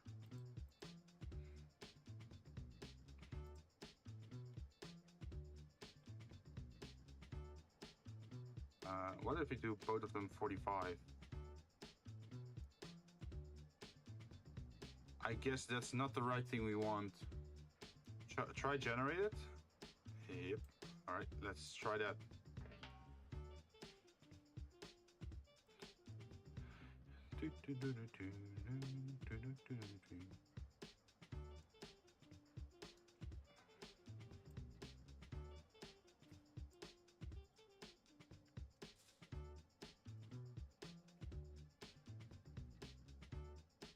See, if we also turn this into 90. Oh, we're getting very strong angles here. So if I put it to 0, wait, maybe I should not go for radial.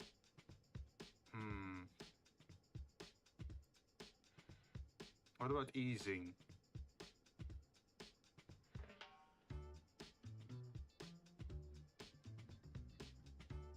Oh yes, that's the one. It's easing.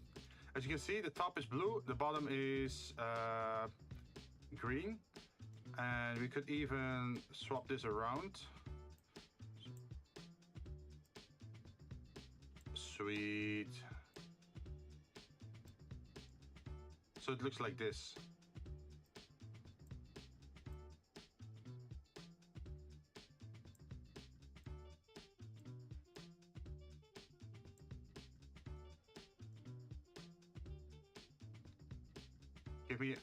Please give me a good angle. There we are.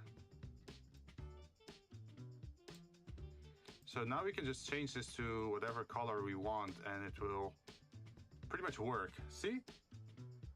Have you set the scale? Not yet. Do we need to? If it's already correct like this?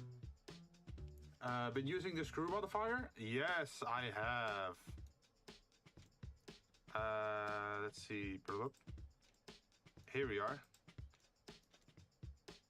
This is made using, let's see. First I did a screw, then I did an array, then wait, did I do an array? Yes, I did apparently I did an array. Then another shrink wrap, a subdivision, solidify, and another subdivision. But there are some weird little dents in this glass at the bottom. I'm not sure how to solve that.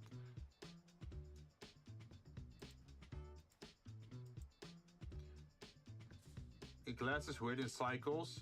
Has to be set up right. Yeah. Like at the moment, it's very noisy, this glass, right? But I know that usually if people want to render stuff, they use cycles. But I personally prefer Eevee for the visual style. So that's why I made my own glass effect in where is it? Here we go. Look at this. This is my glass. It's making use of diffraction or IOR for different lights. So red, green, blue with the glass BSDF. And we have refraction, we have the transparent, we have Fresnel, like a lot of stuff. Want some refraction? I think there's already refraction in there, right?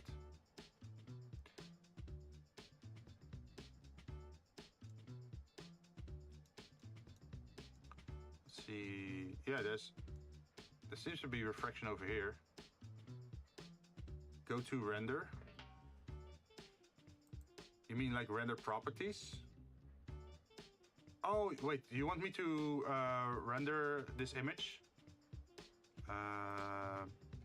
Is that what you're asking?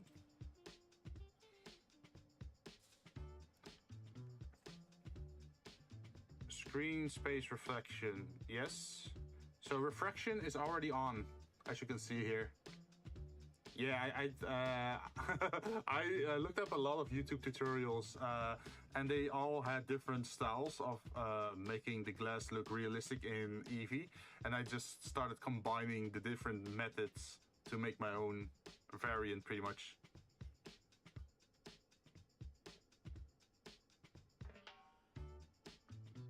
So refraction isn't really a node. Okay. It's an Eevee setting. Yeah. Enable screen space refractions. It's an Eevee setting in a material.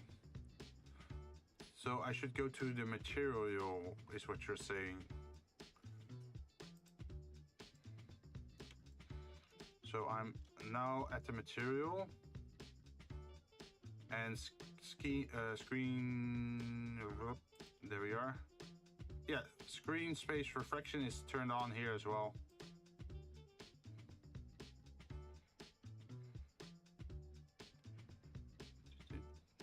See, without it, it looks like this. And with it, it looks like this. Hey, you've done it? Yeah! I'm slowly learning. But yeah, this is the idea for the glass, or like the fruit drink project. I want to make these kind of like glasses and then add like rings to it or decoration to it, so it looks very fancy. And what I also did last time is make these kind of ice crushers you usually have with the iced tea. I'm not sure what material I should make for it yet. Maybe I could just transparent plastic. Yeah, let's call it transparent plastic. And then shading, we can go for something red probably. We can always change it later.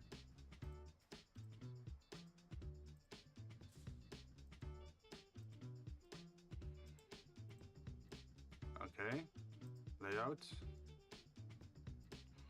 And then we turn you into transparent plastic as well.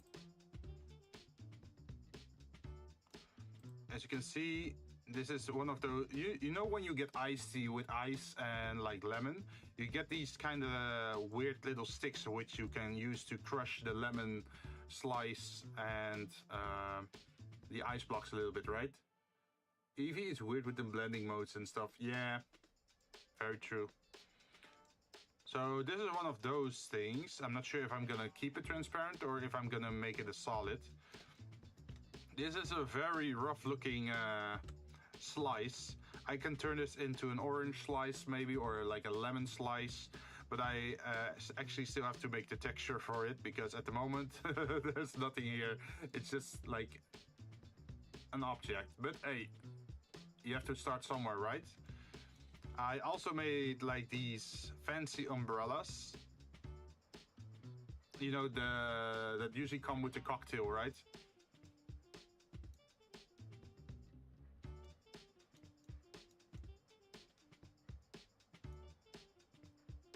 Lemon and orange are two different fruits, Jinn.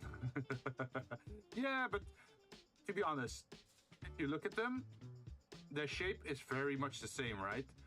There's like a hard shell with a rough, noisy texture to it. And then on the inside, there is like the, how do you call it? Like the flesh of the fruit or something. And I'm not sure what to call it. But the texture is sort of the same. It's just the one is very salty. Or not salty, sour. Sour is the right word. We also made an ice cube, as you can see here. At the moment, there's nothing on the inside of the ice cube, but I feel like maybe I should put some bubbles in there. But we can do that in the future. Like air bubbles that are stuck in the ice.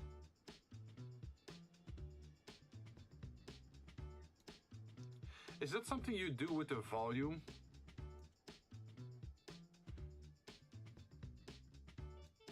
Wait. At the moment this is transparent ice, so let's try looking for that. How would I add let's see, volume.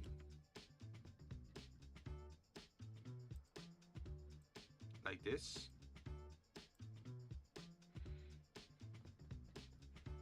Do.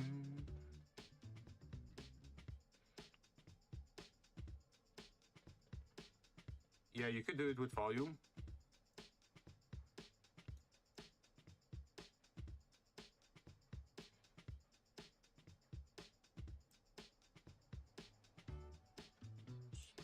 I have never really worked with volumes that much. Usually it's just textures on materials, but I haven't really made fog before yet.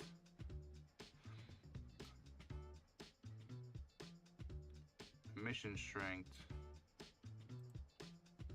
0.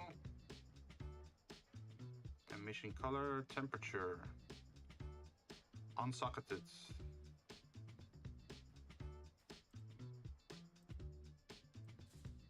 I'm not even seeing any reaction to it. Is it like the volume scatter one? Volume scatter. I guess it's this one.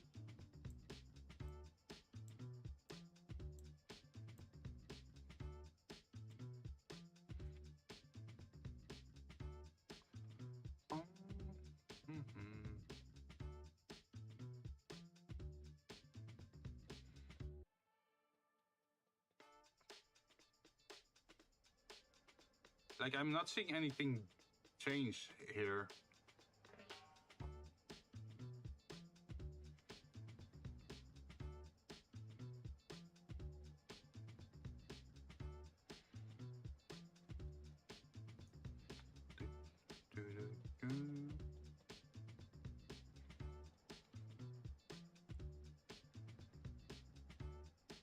What other volume things do we have?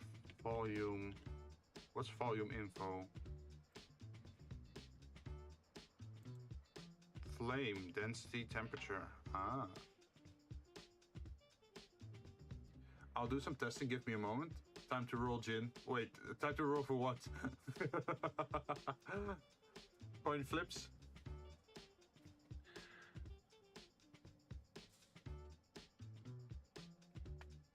Also, I've been wondering, since we've been playing Jurassic World for a while, right? And we have also been playing, what was the other game again? Yeah, Styx isn't that long of a game either. I've been wondering like what game we could maybe play next.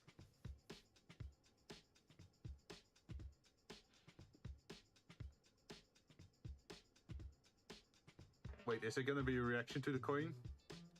I think you have to write exclamation mark coin flip or exclamation mark flip coin, one of the two.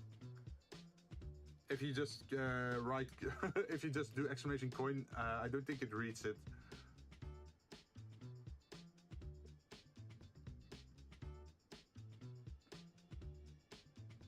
The new Fate game?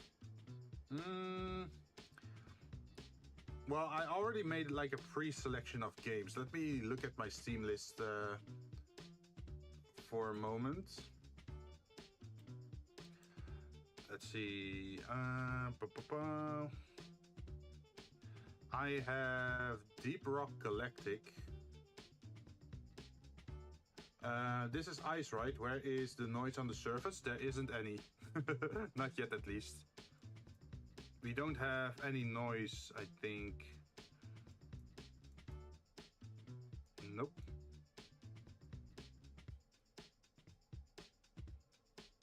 So should the noise be on the displacement then?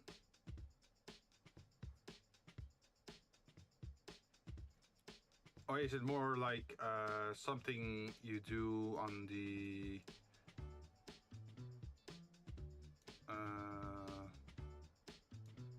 something you do before?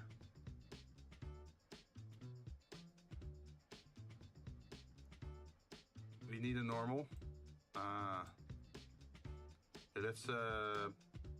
Let's remove this one, and this one, and this one since they're not used. Add noise texture. Displacement changes geo.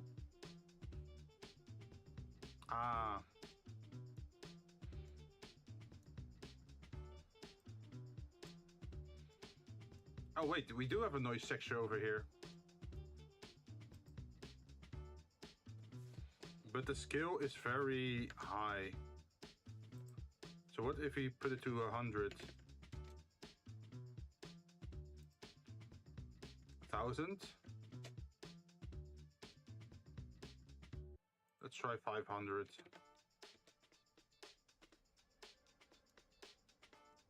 What do you think is a good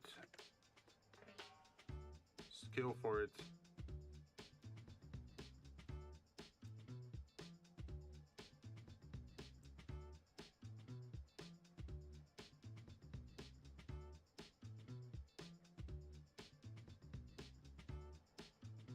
But yeah, there is a noise texture with a bump to a normal, fractional.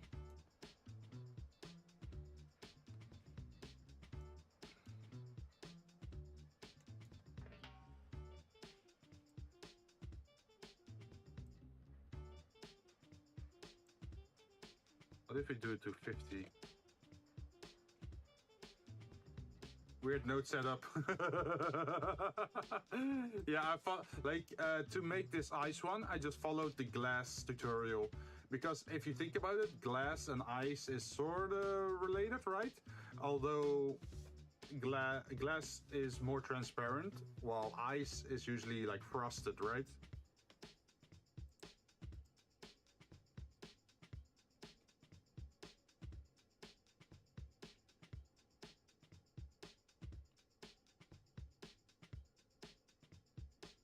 Oh, we can do it like this. There is an effect if I do this.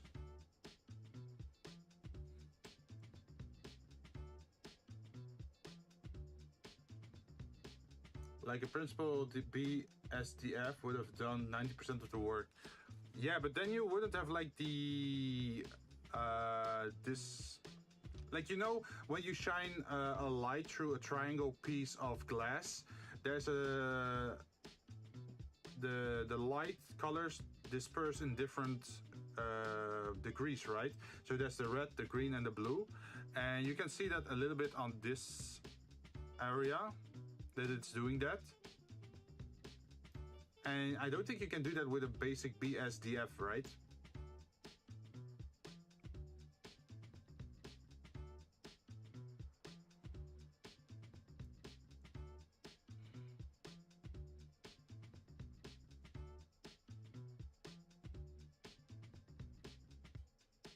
Also, something else I noticed, if you put two transparent things in a row like this, it doesn't see the transparent object behind it. You see it? So if it's a solid like this, it sees the yellow thing, but if you look at the red thing that's transparent, it's not showing it.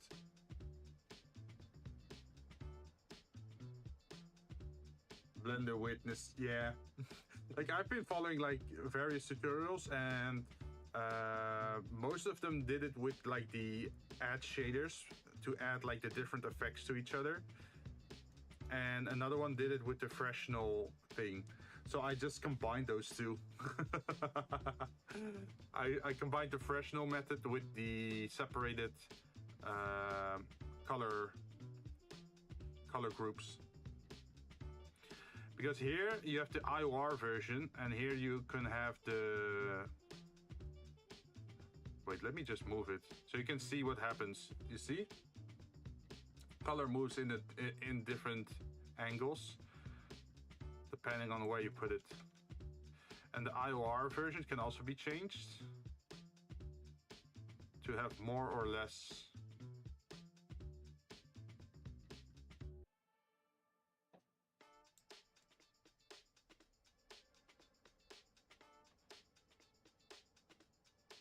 So I prefer to work with cycles. Oh yeah, understandable.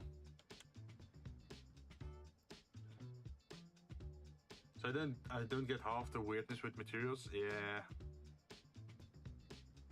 I could also just leave this for later, that I'm just gonna do some research myself to how to get like a misty effect on the inside of this object, so it looks more like actual frosted stuff.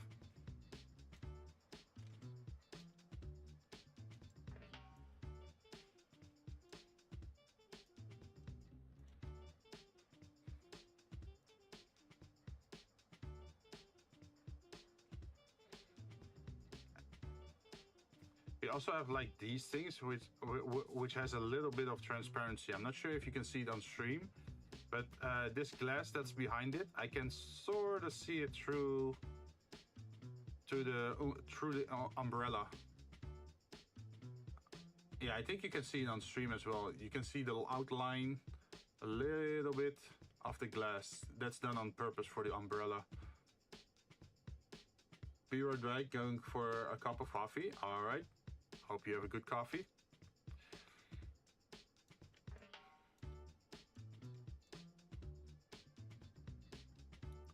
We also don't have all the shapes for the glasses yet, so we could also look at that for a bit. If Photoshop wants to open. While Photoshop is opening, let's keep looking at the games that I could play. So I bought Dark Souls 1, 2, and 3. I have Deep Rock Galactic I still want to play. I'm not sure if anyone else has Deep Rock Galactic or not. Let's see, there's The Ascent, which is like a top-down shooter. I have Below. I have, let's see, Cyberpunk 2077. Oh, by the way, The Ascent is a top-down shooter, but it's also Cyberpunk style. And Cyberpunk 2077 is, well, everyone knows that game, I think. The one with the horrible release, but it fixed itself. I think there's a DLC or expansion coming up for that game as well. Let's see, there is Deus Ex mankind divided, which is also very cyberpunk-ish or dystopian future with cybernetics. We have...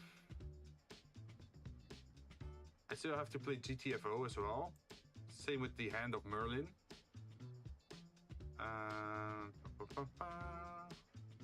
What else do we have? I want to play the game Moving Out with maybe other VTubers. Hopefully I can get some people interested in that. There's also Neo Complete Edition, which is like Japanese Souls game pretty much. It was very popular before Sekiro came out. There's also Other Side, but Other Side is also a top-down kind of game, and I feel like maybe I should not play too many top-down games. There's also Pico Park, but Pico Park is cursed.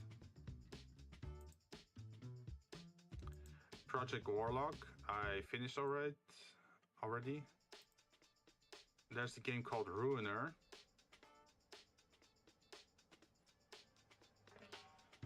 Let's see, Ruiner. How did they explain the game again? Ruiner is a brutal action shooter set in the year 2091 in the cyber metropolis Rancok. A wired psychopath lashes out against a corrupt system to uncover the truth and retrieve his kidnapped brother under the guidance of a secretive hacker friend.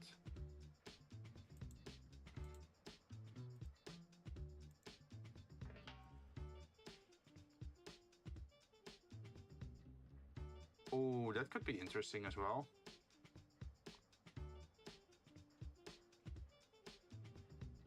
Cyberpunk Dance of Death. I'm not sure how long the game is though. Paul's World, I remember is coming. Also true. But we are still doing the Craftopia thing, right? Although we are taking a break at the moment, I feel like I should not buy too many games that are still in like open, what is it? Open beta or like early release. Because you know what happened with Craftopia, right? I feel like they should first finish that project before introducing a new project. Otherwise, you just end up with like 2 unfinished projects. Let's see, I also have Wasteland 3. But Wasteland 3 sort of plays like Phoenix Point, and I feel like we should first finish Phoenix Point before diving into another big game like this.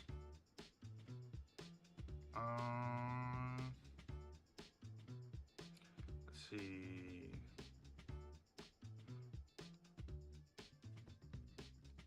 Ooh, I got Blaze Blue Continuum Shift here, but I'm not that good in fighting games, but I could just play it for fun maybe once or twice. I haven't played it in a long time. I used to play a lot of Hakumen, but I don't even remember the fighting inputs anymore. Ooh, I just remembered. There's also, of course, I have a Nintendo Switch, so maybe I could also look for games for that. So maybe. I still have not played Pokemon Scarlet or Violet. I should also, I also still have to play Breath of the Wild and Tears of the Kingdom. Fire Emblem engaging. No, I think Fire Emblem Engage is sort of similar to Phoenix Point, right? Where you have a grid system and you move your units around and combat stuff. And since we still have Phoenix Point, I don't feel like I should play more of those kind of games. And since we also had a building game, I think we should also keep a rest of building games. So what I'm pretty much saying is like I want action. I want maybe racing, combat, action RPG-ish kind of stuff. Deep Rock and GTFO are both fun. Yeah, I bought them both. They are already in my Steam library. But I feel like those 2 are most fun if you can get other people to play with you, right?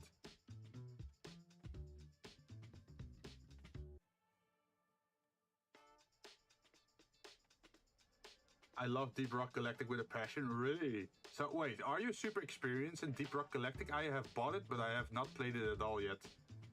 Got it on launch. Nice.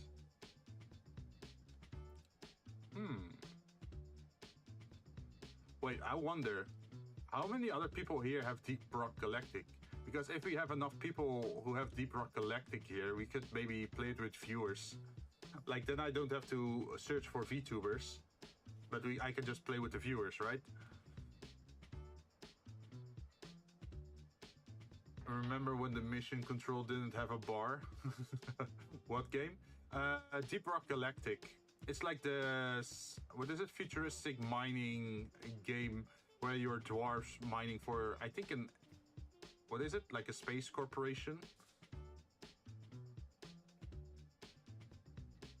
Let me type it out.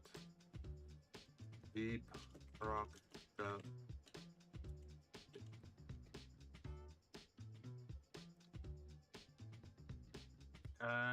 It's a 4-player game, right? At least I think it's 4-player.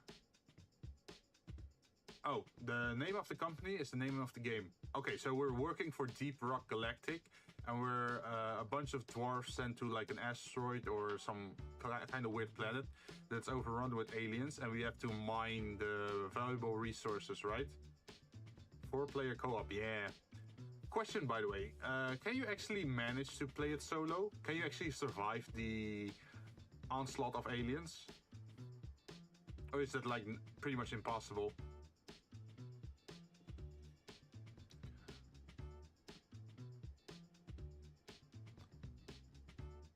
Mining planet hoaxes.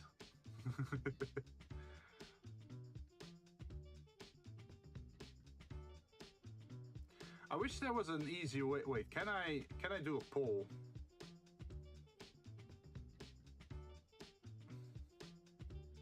Can I do a poll on YouTube? Will you allow me to do that? Toggle timestamp, pop out chat, toggle moderation activity, community. So I guess I'm not allowed to make a poll yet because I'm not a monetized channel. Man, that's a bummer. Wait, engage with audience. Oh! Wait, really? I see something interesting. Start a Q&A, answer viewer questions live.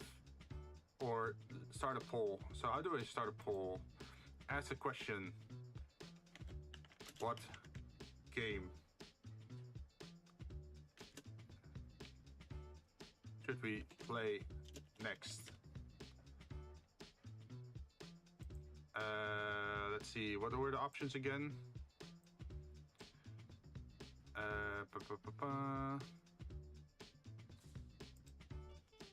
The Ascent.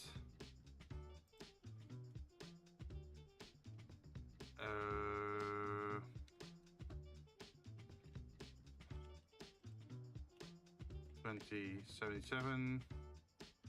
How many options can I actually make?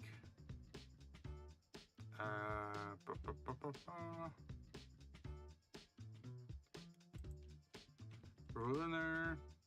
Add option. Okay, so we only have 4 options. Okay, it's a limited poll. You can't add like too many options.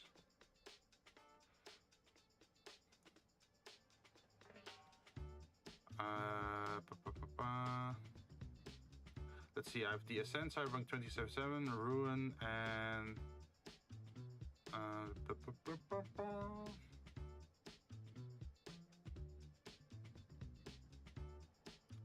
oh wait, I can change the question.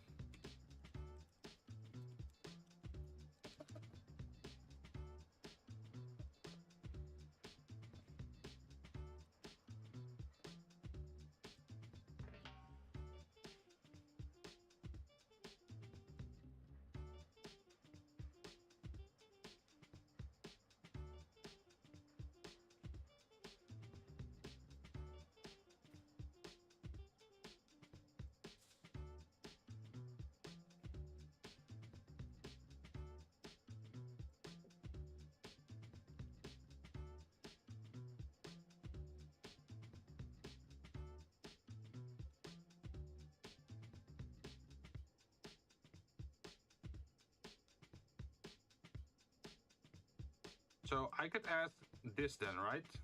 As a test.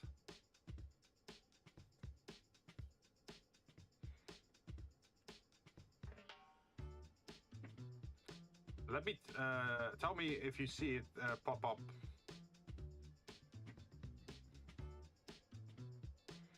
There's also the other option. I have never done that. Start Q&A, answer questions, viewer questions live. I should probably turn that on. Okay, there's 100% viewer vote now.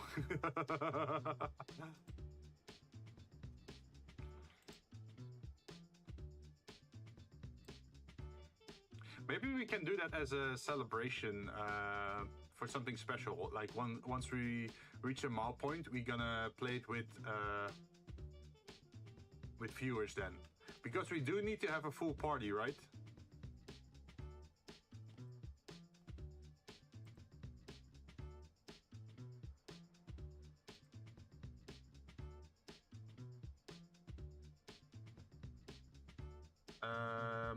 Let's see, there is also a mod that adds 12 player slots. Really? I think 12 player slots could be interesting.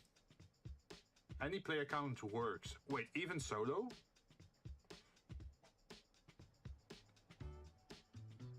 Man, that sounds funny if you could just...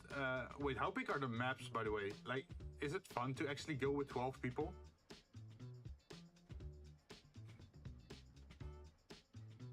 Because if I know you can play it with 12 people, then I can start looking for a big group, right?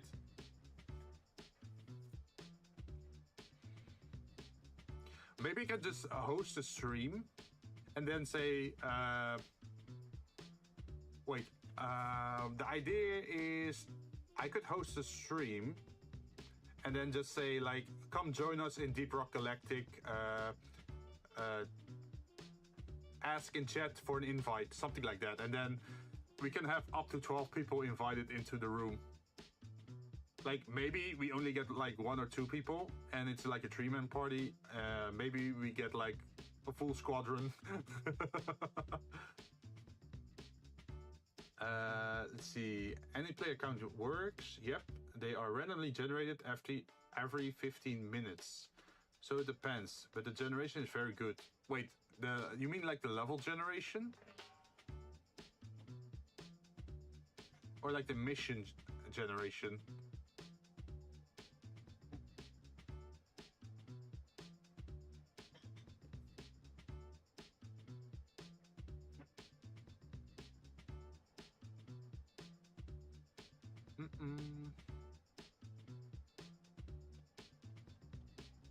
Wait, should I...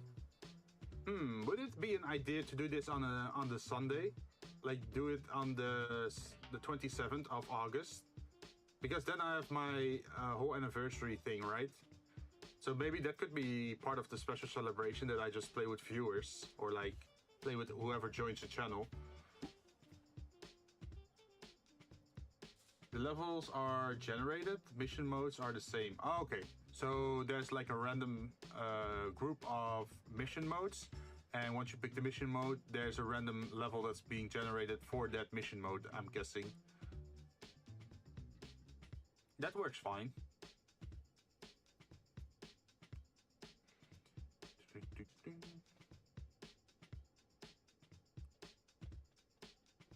So every player gets the same set of missions. Ah, okay. Yeah. How do you call those kind of streams? Pickup group.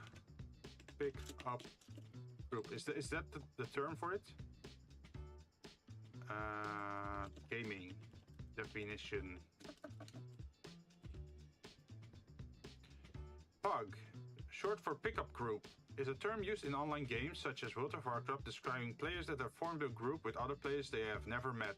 This term can also refer to players not affiliated with the guild, but filling in empty spots in a group or raid.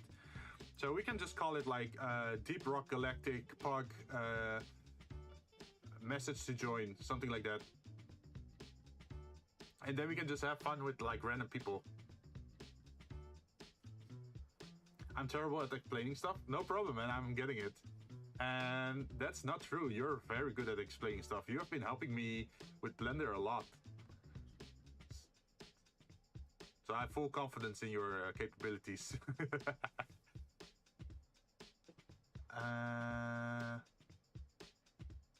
But the levels those take place in are generated. Yeah. Is Deep Rock Galactic like a super popular game still on like YouTube or Twitch? Like, do people actively search for it, or is it out of fashion? I think people really love that game still, right? I think it has like a dedicated fan base. It's the same with like Souls games, right? That people, even though Dark Souls 1 is super old, they still play it. Yeah, it's pretty popular. So, okay, so would you say that there's a very high chance of random people like joining the channel and joining the group? Like the, what is it? The Deep Rock Galactic group?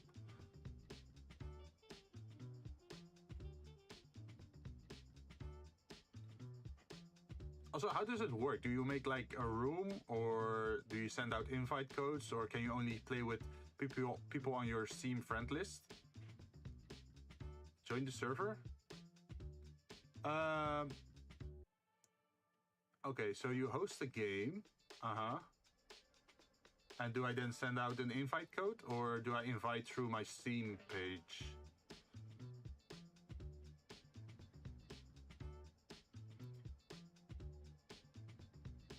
You can make it a public lobby. Oh. It's done through Steam. Public lobby? Oh, wait, yeah, we could do public lobby. So, how normal is it to chat during Deep Rock Galactic? Or do you just talk through chatting, like typing?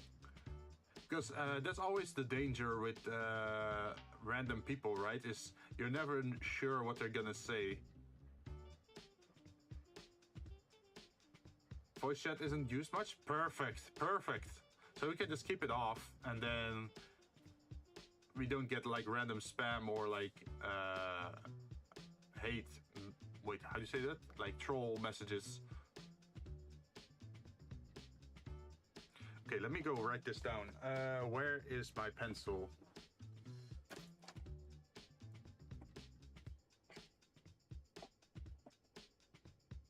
Paper, please. Where is the paper? So most people play through ping system. Wait, what's ping system?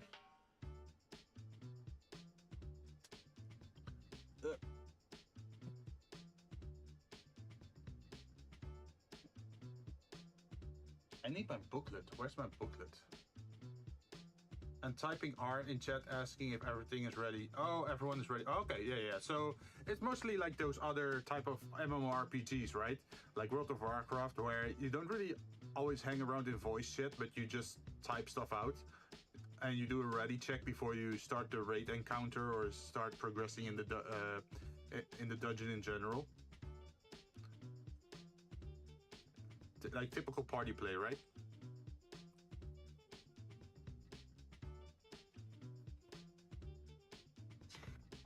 Let's see, I have an empty paper here, so Deep Rock Galactic.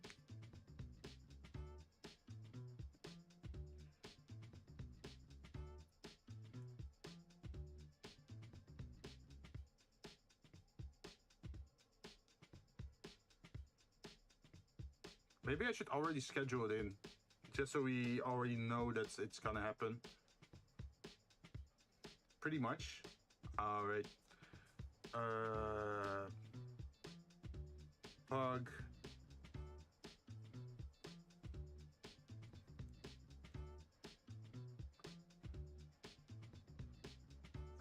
Viewers.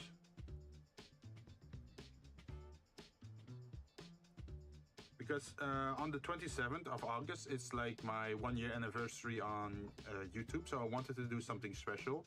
I was first thinking more in the line of like, oh, let's do very scuffed karaoke. We could still do that, but we can combine it with deep rock collecting then.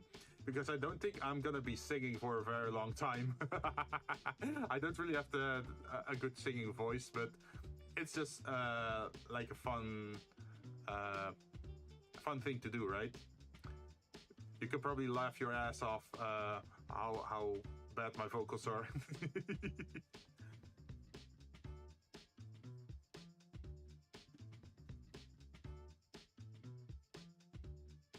I've actually been thinking that I want to do this more often, like play with viewers, but the problem at the moment is you don't really have a lot of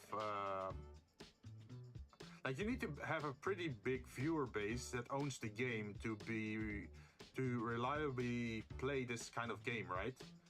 Like, you can say like, oh, every month on a Saturday we're gonna play Deep Rock Galactic, and you can join in if you want. We have 12 slots, first come first serve, right?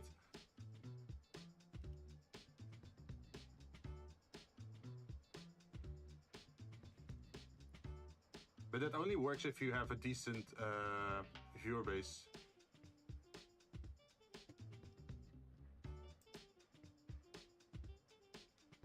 Wait, why is my chat disappearing?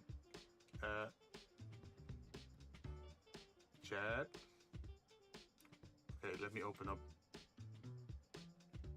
There we are. Pretty much, that's more of a stealth game. Wait, which one is more of a stealth game? Wait, huh?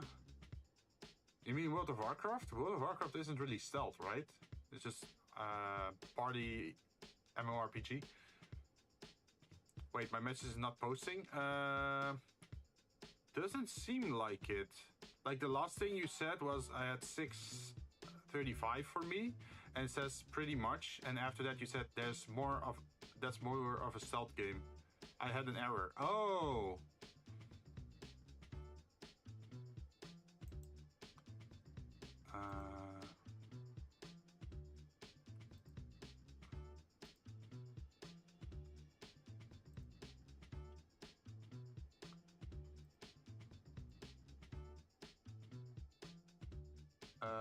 I'll just put what I said. Yeah, sure, you'll go for it. GTFO is also a thing. Oh, yeah, true.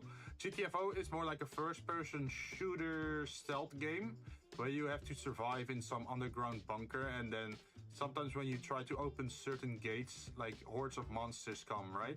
And you have to defend yourself against them. It looks very interesting. So, yeah, I bought it as well, and there's also some customization for gear and stuff. But I feel like GTFO would be... You probably want a dedicated squad for that, right? What do you think? Yeah, communication is key. So that's why I'm thinking, like, if I'm gonna play GTFO, it would probably be with VTubers that I can easily talk with.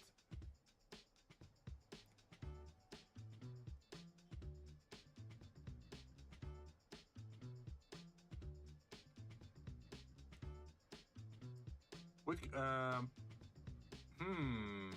I wonder. No, I think like trying to play Pico Park with the viewers is probably gonna be a horrible experience, right? Not so much in DRG. Yeah, in DRG, I feel like you just have to like destroy the aliens, get the resources, right?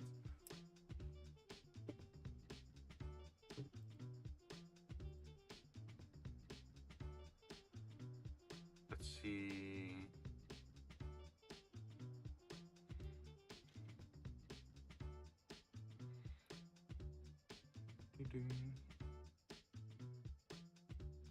Wait, we could actually just test it out on this one as well, right?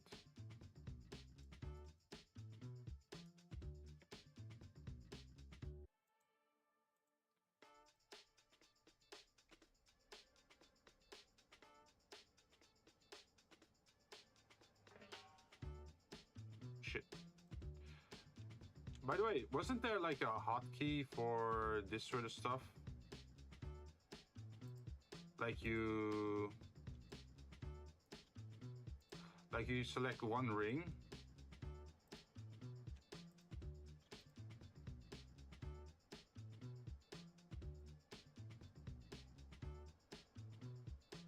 like, like I select this, and then afterwards I can just do a button combination. Yeah, the selection tip. What was it again? Because I know I've done it before, but I forgot the Control plus numpad. Control plus numpad. Numpad plus. Yes, that's the one. Because you can also do it like, what was it? What was it again? This. And then it should also work like this, right? No. Do you know the other one that keeps in mind the pattern setting, like this one? So that it always skips one. There was a button for that as well.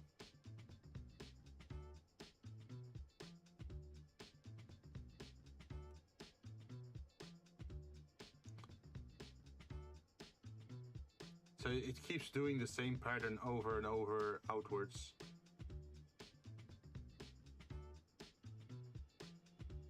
It is in the selection menu. I forgot the binding. Wait, the selection menu. Select. So this is Control numpad plus. Select the next element using selection order. Shift Control numpad. Is that it? Select by trade. Faces by sides, interior face.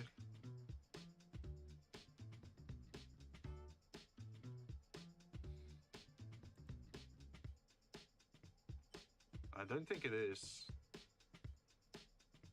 Let's try it again.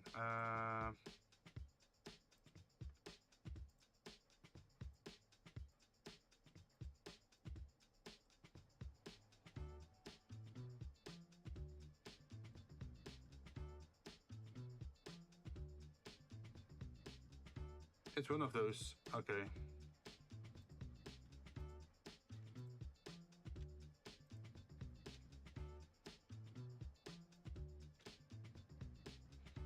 Select.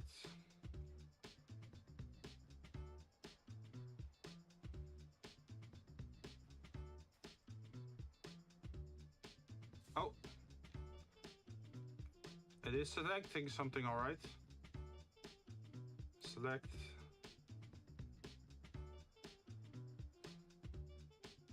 Select boundary edges around selected face. Select the loop of connected edges. No.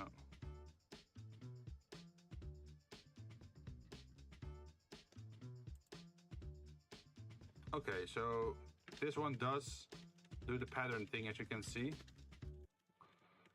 But it doesn't do it in every direction. But still, it's useful for if you want to make a pattern, right? I haven't used it in over a year. So imagine if we had something like this and then do... Yeah, so now you can see it skips 3. It keeps skipping 3.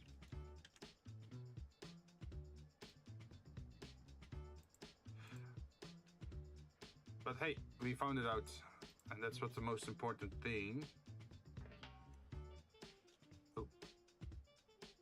Control plus plus plus plus plus plus plus plus plus plus plus plus plus plus plus.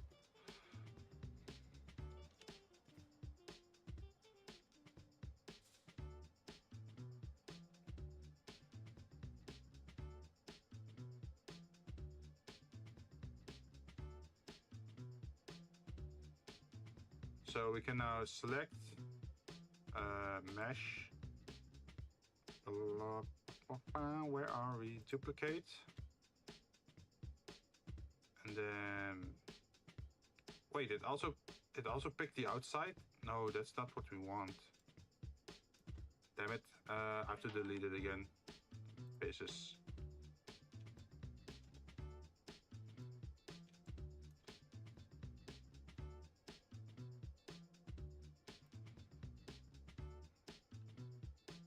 So I guess it also took. Oh yeah, you see it? It takes it in both directions.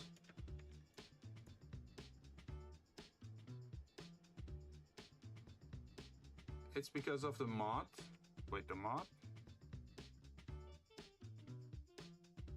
If it has one. Huh? Wait, what mod? The modifier?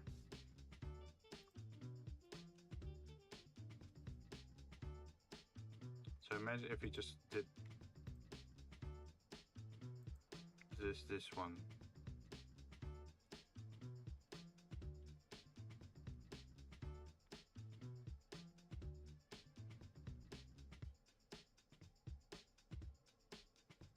Yeah, it's a little bit weird that it's going in both directions. Plus.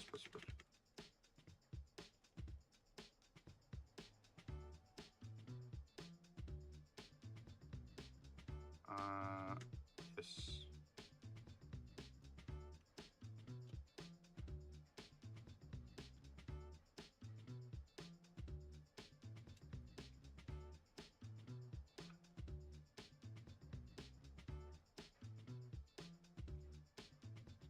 Because if I do too much, I go into the negative space, right? I'm feeling the middle is connected to the outside. Yeah, probably. Wait. Maybe we can change that.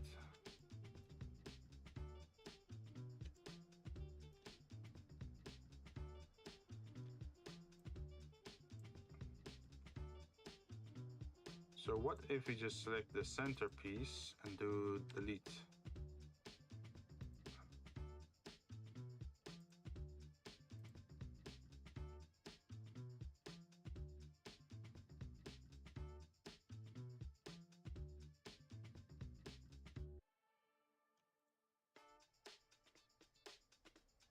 Now just, wait, can I select this?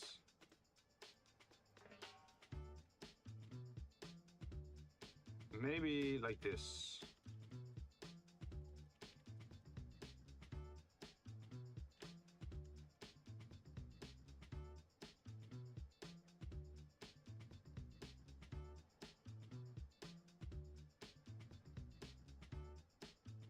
And then what we want to do is select no mesh, duplicate. Yes, now we just have this one. And then we select, no, we separate by selection.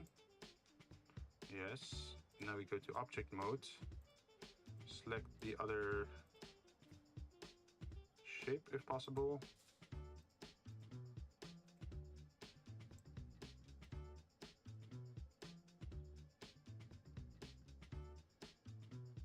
And then edit.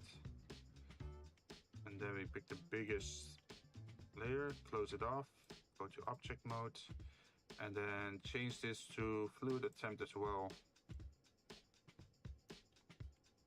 Wait, huh? There we are. Ta-da!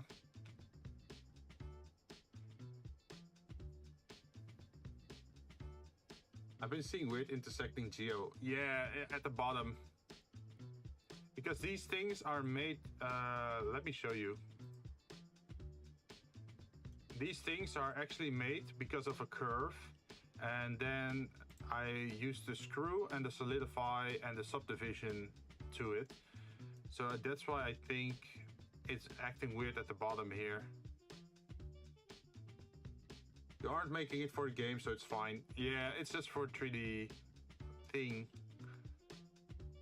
Like what I want to do is like, I'm gonna select this one, make a centerpiece. I want to make a video or a YouTube short of it where the camera like rotates around the object like this, or maybe at an angle, so it looks extra cool. Like maybe from this angle or something, I don't know. And then it rotates slowly, and then under the image or like the rendered video, there should be a little bit of text explaining like what the drink is, what the theming is, what the ingredient list is, that sort of stuff, or what the flavors are. There's a lot of steps you have to make to make sure it doesn't affect performance. Yeah, I'm already feeling that one.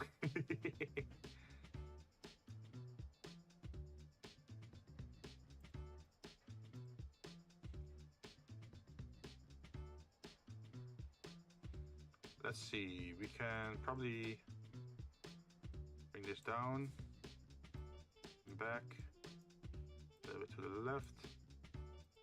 Wait, can we change the flooring into wood? Where is it?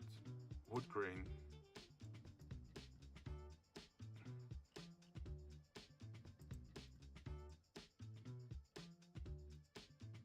Okay, let me render this. Before I render though, I'm gonna save. Probably also move the camera a little bit more.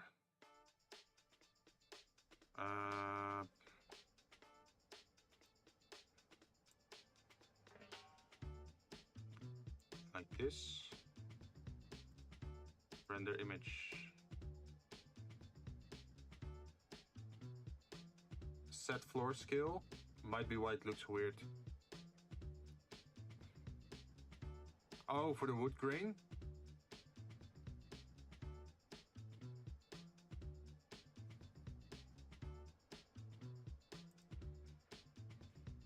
Oh yeah. So Control plus A. Scale. Yeah, that's a lot better.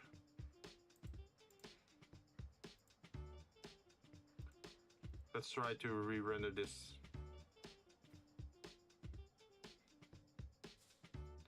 It's a little bit high on the light, so maybe I should lower the light setting then. Where is it? Sunlight. There you are. Oh yeah, you're way too bright.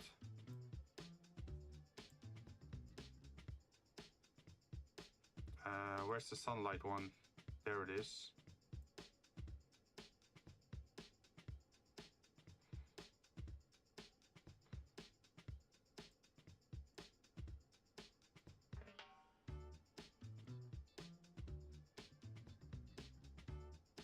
And then there's a spotlight.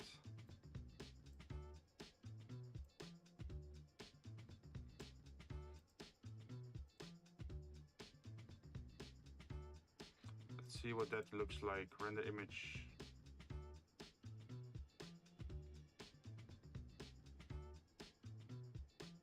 Oh, that already looks a lot better. Wait, let me save this image. Save as. Where do I save this? Probably in the 3D model image. Save as image. Okay, so I should be able to close this, then go to compositing. Oh yeah, now you guys can see it in the background, right? But how do I reshape this that you can see the entire picture?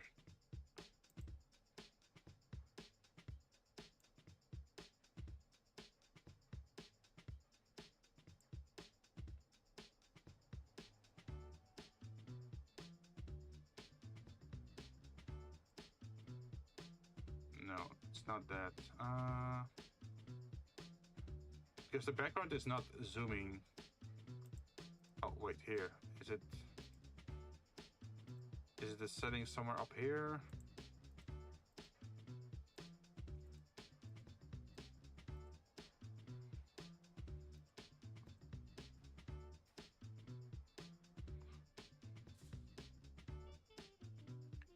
Because we're not seeing the full picture here.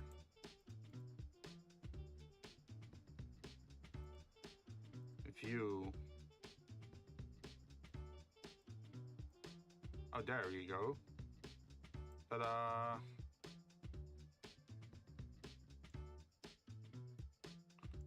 It's not perfect, but hey, it's a start, right?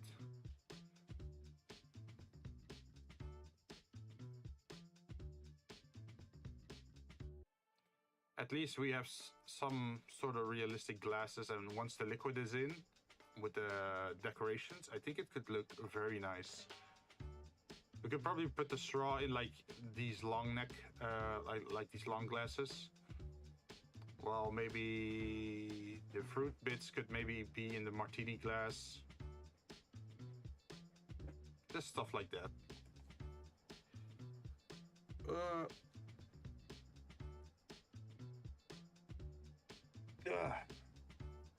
I think this is a nice spot to stop, right? Since we got the fluid to work, we have the spirals that work, we have the rings that work.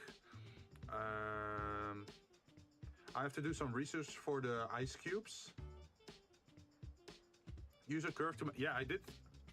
Wait, let me show you. I am ahead of you. Here, look at this. If I go to edit object, you can see... Oh. You can see it is a curve. And I did indeed use solidify and subdivision. I am slowly learning. Yeah, I felt like this is perfect for a curve, right? Nice. Yeah, we're learning. So that's because I was trying out these curve things for the straw. That's why I started thinking like, oh, maybe I can use the curve as well for the glass, or I can make use of like these kind of shrink wrap effects. And it looks nice as fuck. But yeah, we just have to keep decorating these glasses to make them look unique. I'm not sure like which design I'm gonna pick for what, or which kind of effect I'm gonna pick for what glass. Something I do have to think about is all these glasses are at the moment very round, right? But I actually also want some angular ones, like I wouldn't say hexagon shaped, but let's see, what's the best description for this?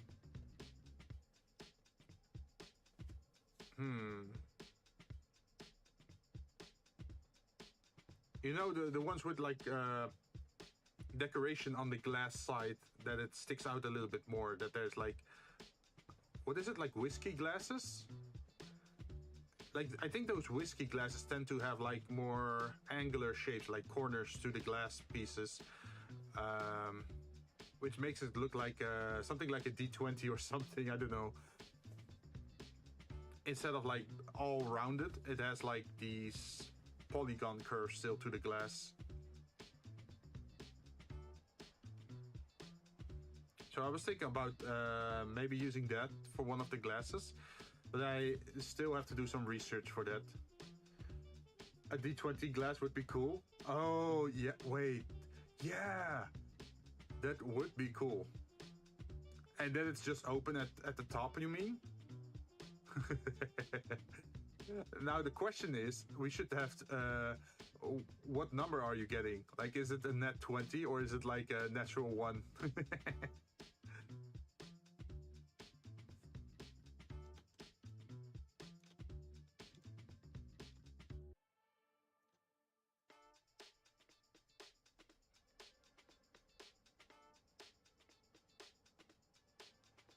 But we're making progress with our file.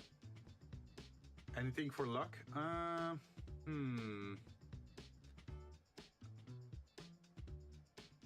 We would have to find some kind of a story that has a relation to luck.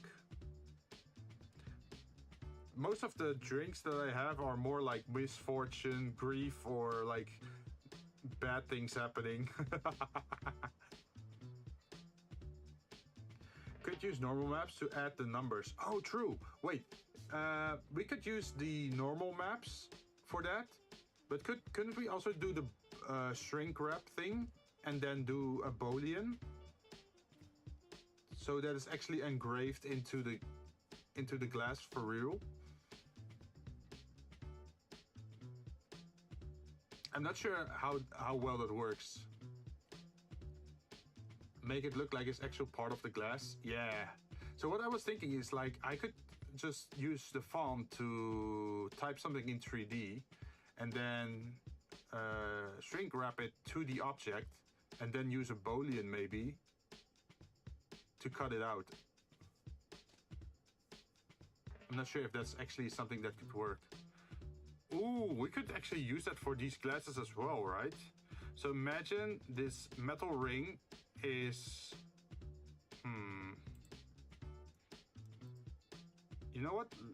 Let's try that out. I'm curious if that works. So we have this glass. No. We have this glass with this thing, and then we're gonna copy objects. Maybe I should go to the other layer for this.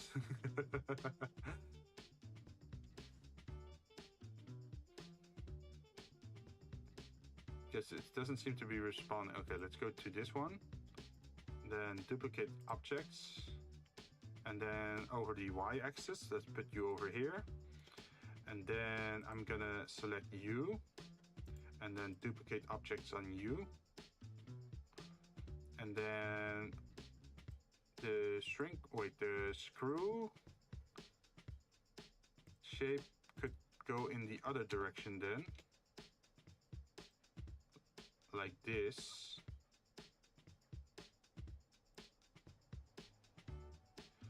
So now can we do the boolean thing?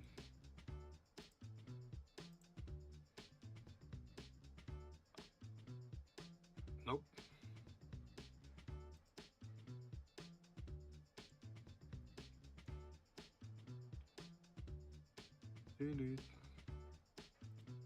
What if we lower the,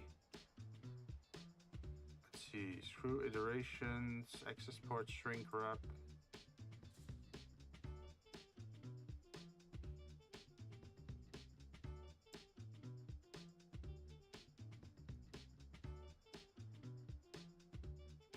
So what happens if we turn you invisible? I can see some displacement happening.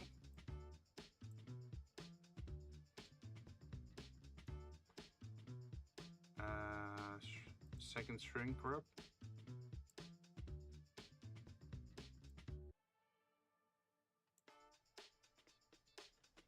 Oh. Okay, let's turn you visible again. Where are you? There. Oh, what the hell is going on there?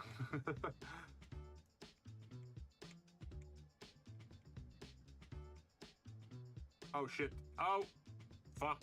Blender crashed. We did too much. Well, we did save before messing around with this kind of stuff, so nothing is lost. We should be fine.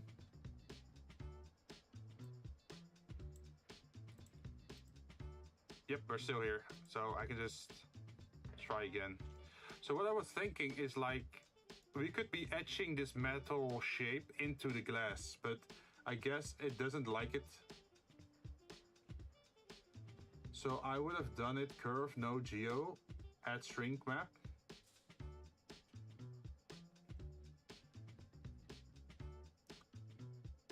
Curve, no geo.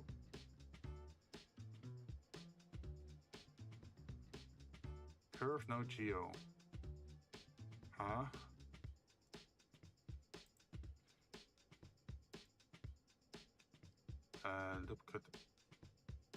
Look at objects.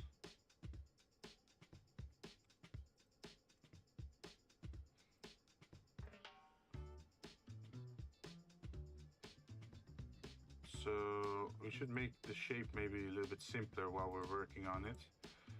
We can say boolean.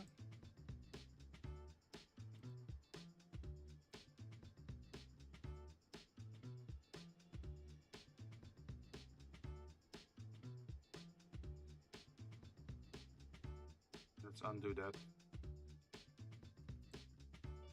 Fast. And then we could also increase the subdivide. like this.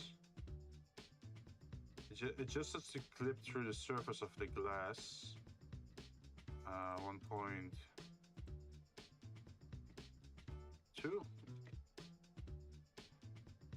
I guess that works enough.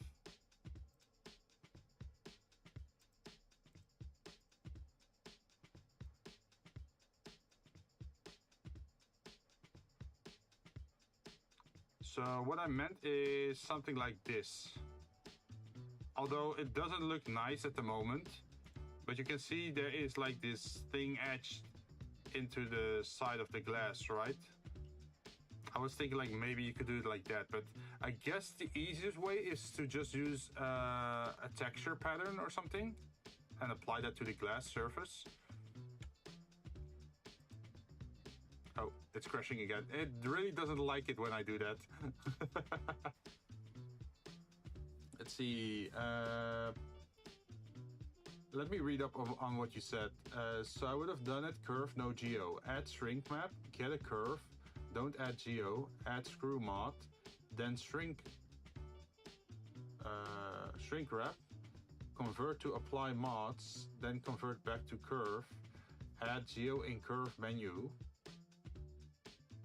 Boolean would work.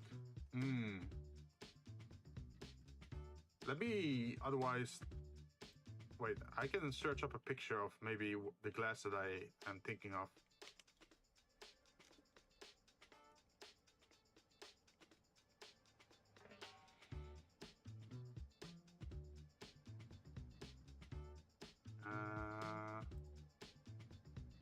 Yeah, this could be a cool one. Copy, no, save image. And then documents.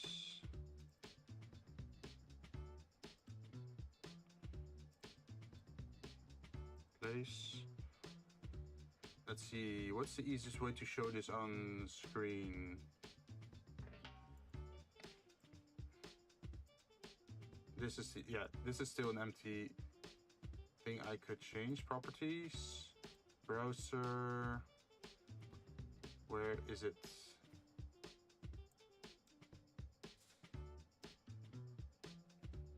3D model images, find the glass thing. There we are. Okay, so this is what I'm thinking of.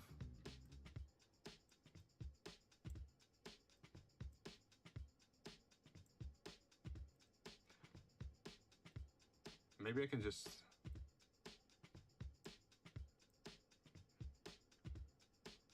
show it like this.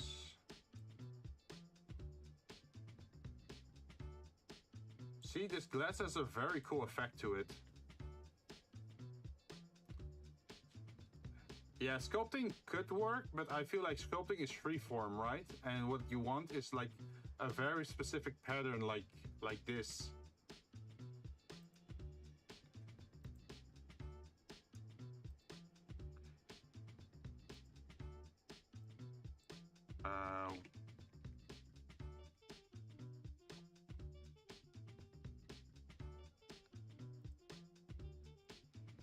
Or let's see, save this image.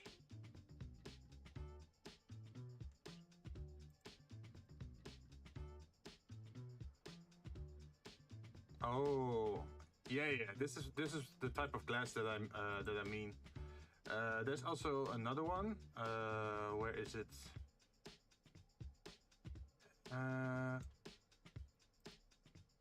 Like things like this. I should probably.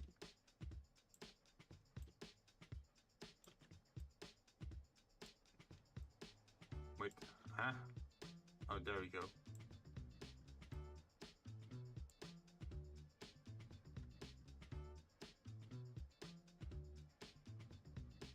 Like something like this.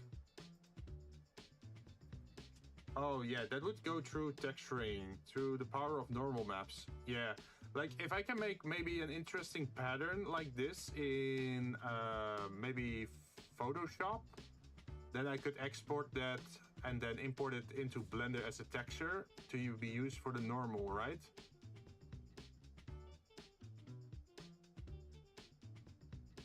I think that will add a lot of detail to the glasses if I do that. Because then we have like actual 3D textures like the rings or the spirals. And then we have the shapes on the glass for that kind of detailing. And let's see, what others do we have? We could add coasters or like something underneath it. There was a while back that I actually on accident discovered how to make like water droplets on glass as well. So I could also look into that. So it's like condensation or something. But I don't think I can do that today anymore. I'll have to use next week to start looking into this stuff. This Saturday, I'm actually taking a day off just to, well, decompress and rest a little bit. I think I can do that on Saturday a little bit, just do my own little research in how to do this kind of stuff, so that once we're on stream again on Monday, I can just apply it to the objects. It's been a good stream, thank you. And thank you for being here and explaining or giving your suggestions. Normal maps are powerful. Yeah, you can give the illusion of 3D shapes without actually being 3D, right? I use them all the time. Yeah. You can make some very fancy looking stuff there. Because I have to use solid materials in every glass, but I also want to use details in every glass. So hopefully we can make it work together well enough that we get a nice end looking product.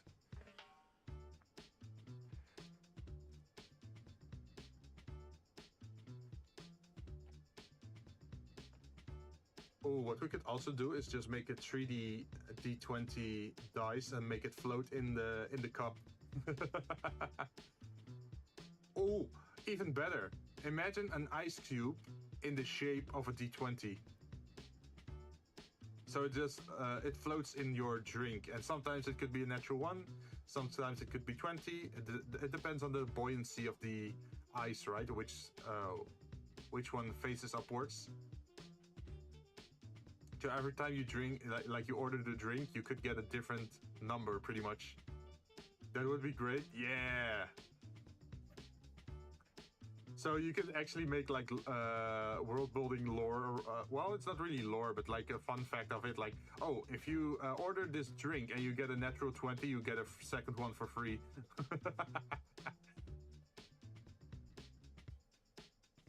Because you have great luck. But if you roll a natural one, you have to pay twice the amount for the drink.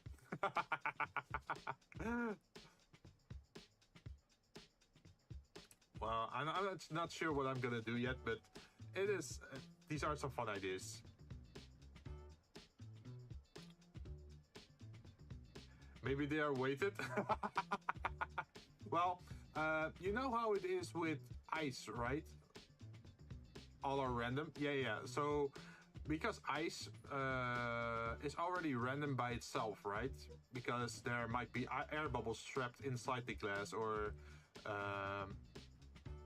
like the location of the air bubbles is different. So that means that a different side is gonna aim upwards every time.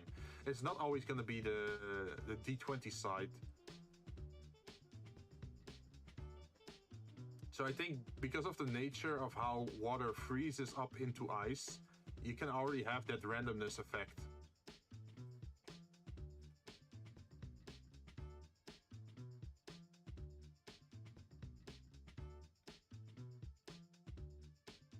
It could be, wait, we could make it for, like, we have 15 drinks right now, right? I don't think I have anything related to gambling just yet. So maybe we could make a gambler's drink and add the D20 dice to that one. I want a D20 ice press. Yeah. I've seen some ice presses. They make like diamond-shaped things. It looks super nice. But I think it's also a little bit too fancy for me right now. I would have no use for it.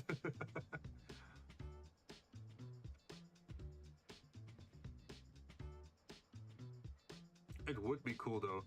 those ice presses are like very high pressure, right? You put an ice block in the center and then you touch a button or a handle and then it comes down and reshapes the ice into whatever shape or mold you have, right? I mean, it's all for looks. Well, at least you have an excuse for it if you have like a big bar or like I said like or a restaurant or like I don't know, maybe a cafe. There you at least have the excuse of having it. If you're just having it for yourself in a tiny kitchen, then I feel like it would just take too much space in, right? And it would probably rarely get used. Well, maybe the first 3 weeks you would use it a lot, and then you'd get too lazy to use it. Whoa, there's a D20 ice mold. Wait, really? Oh, just normal ice mold, not even an ice press. D20 ice mold. Images. Oh yeah, it looks like it. Oh shit, this looks cool. Okay, I'm gonna copy this image so people on stream can actually see what I'm looking at. Property, browser.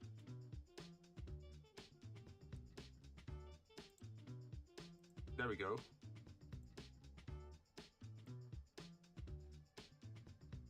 I should rescale this. No.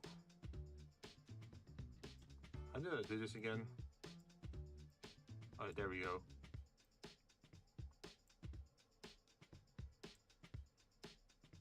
Yeah, something like this for a drink could be cool, right? I want it. It looks sick. Yeah! Man. This would be such a great idea for a drink. So we should definitely make another drink, add this iced D20 to it, and then make a theme around it. Like, we need to find someone that gambled a lot. Like, we need like a mythology story about a gambler, so we can name it. It's always the little things. Yeah! Oh shit! Wait, that's so cool! There's one with a skull symbol as well. Wait, let me save this. Save image.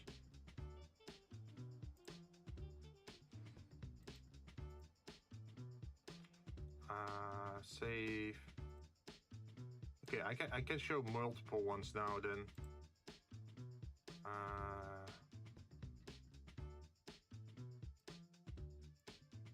Save image as, yes.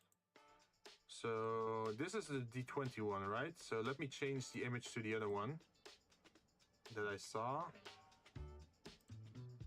I saw this one. It actually has like an ice skull. That's also pretty cool, right?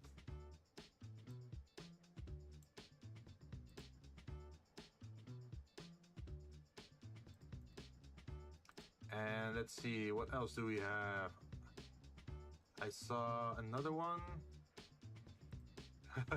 Look at this one.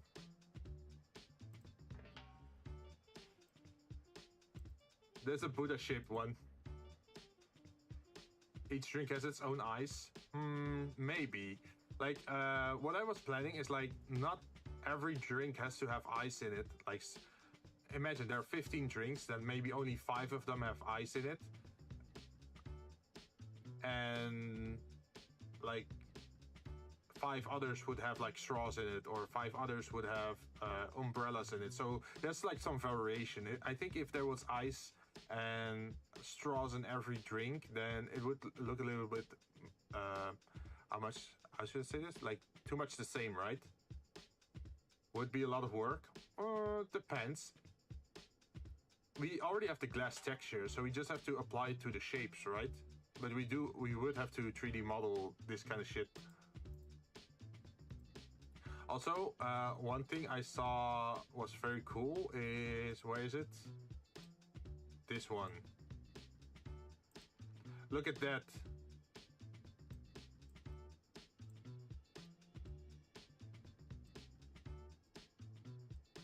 It's the Death Star from Star Wars.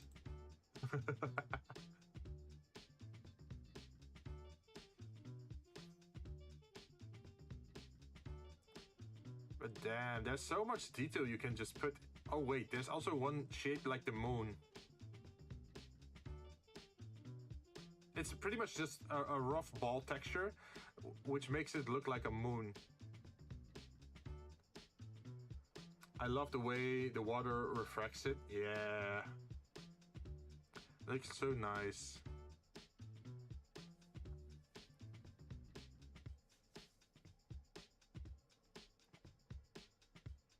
But yeah, so this means we can actually add some symbolism to the drink through ice cube shapes, maybe? Depending on what we go for. Like, there is the Artemis drink where she shot her lover with an arrow, right? So we could actually have like an arrow floating in the drink. Wait, is there an ice mold of miniature people?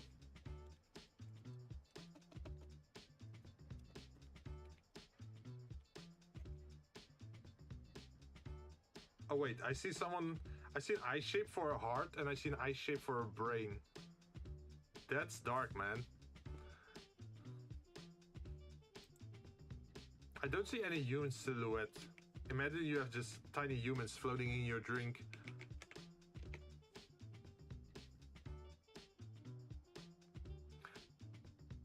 Possibly. Nah, so far I'm only seeing the brain and the heart. Oh wait, imagine you have an ice block and it's shaped like a heart, and then you use like red water to make it look reddish, right? The heart shape, like the heart ice block. I've gone down the rabbit hole of ice molds. Yes, me too. I keep looking up like different shapes.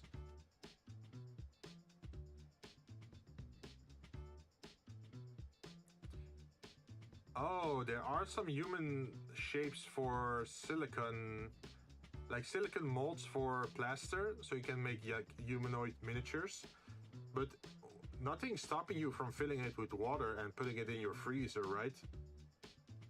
There's an arrowhead one. Wait, arrowhead. Ice mold arrowhead. Oh, jeez. So you can just make ice-tipped arrows with that?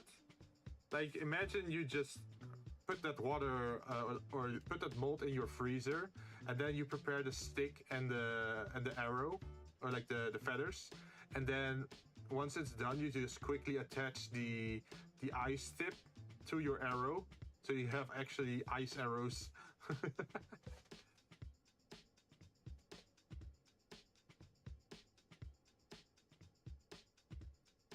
Fancy. I bet it would shatter. It depends on what it hits, right? Like if it hits a hard object, yeah, it would probably shatter. But if you hit something soft and it's sharp enough, then it can actually pierce through it, right? With enough force.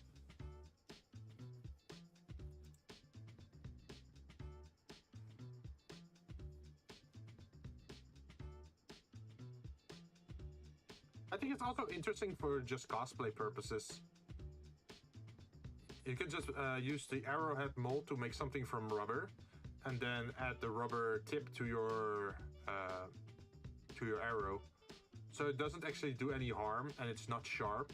And you can actually show it at a convention, like, hey, look at this arrowhead. It's very floppy. It's very soft.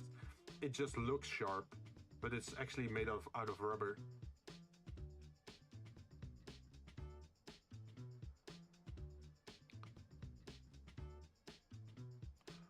Oh, what about an ice mold of a fish? Oh, a shark maybe. Oh, that's cool. So there are some ice cubes that look like shark fins that stick out of the water.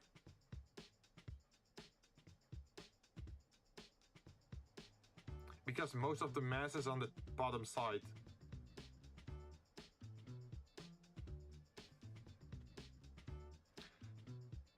damn, you can go a lot of directions with ice cubes then. But that's good. We can also, I made the umbrella right, but we can change the color for each umbrella. Like one could be green, the other one could be red or purple or whatever.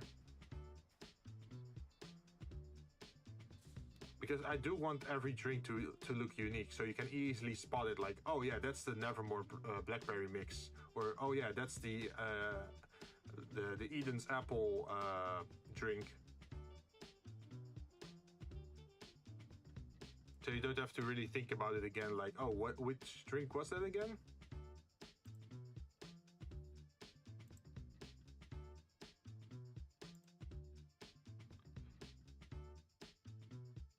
Let's save this image as well.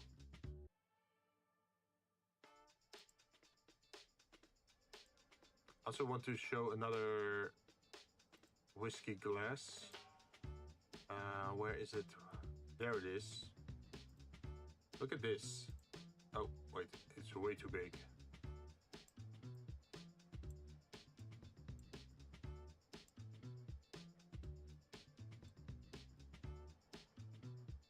Yeah, like these kind of glasses. Like the top, like the right ones are very angular, like very square, and the other one looks like very organic, natural shape, like the center one, and the left one has like those edges at the bottom. A lot of ideas for next week. Could add some decals. Yeah, we should just call it decals.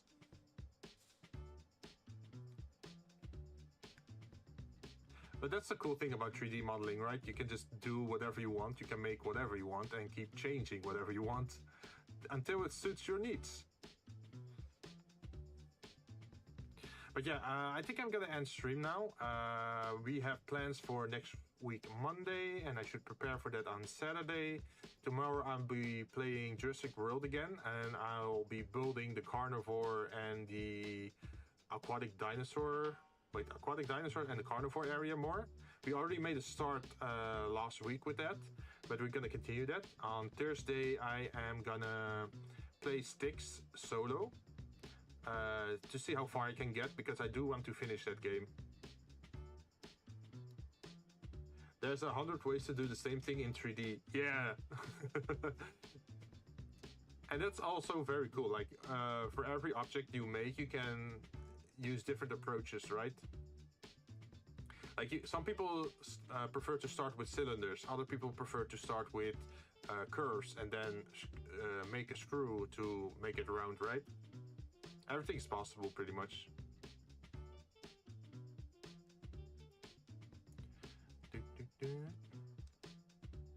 And let's see.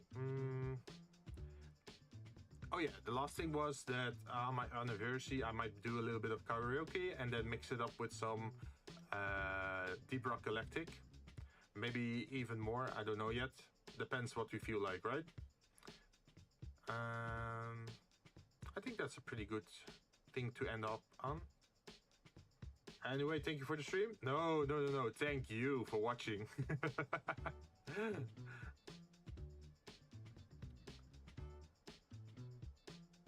Also, this time I've only been playing one song in the background this entire stream. Hopefully it's not too annoying. Or is it still very chill to listen to? I felt like if I keep changing the songs, the change in BPM is too strict, right? Because it goes from 90 BPM to 110 to 120. Well, this one is less, just, I haven't noticed. Oh, really? Okay, so that means it works. So we could just pick one song for the entire creative stream and just have that on loop. Because I felt like whenever I had a playlist with a lot of BPM differences, it takes me out of the moment. But if it's like a constant, decent song, you just keep working, right? And so far, this one is my favorite. I should definitely also make a video of it. So what I did is I actually commissioned this music from an artist and I have the full right to use it on my channel. So I should probably also turn it into like an OST video, right? So people can even listen to it off stream if they really like the song. Because these type of streams are more focused on work. Yeah, true. So you just need something easy to listen to, right? But I was figuring like, okay, people can only listen to this song during stream and they hear me talking through it. But imagine if they really like the song and want to listen to it on, I don't know, YouTube or Spotify. Maybe I should actually offer that option. But I'm not sure if people are really digging the music so far. I can offer it either way, I guess.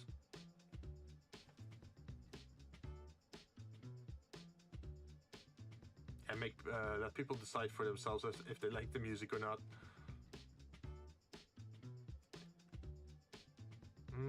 Let's see, I think that's it pretty much. So I'm gonna end stream now. I wish you all a very fun day or a good night. I'm not sure what time zones you guys are in. For me, it is almost 8 o'clock, so I should also get off to get some food as well. Let's see. So SoundCloud has a major copying issue. Wait, SoundCloud has a copying issue? Nearly 7 o'clock. Ah. You mean like people are downloading or stealing songs and re-uploading it? Yeah, that's why I didn't want to do SoundCloud. I'm thinking more of like Spotify and YouTube.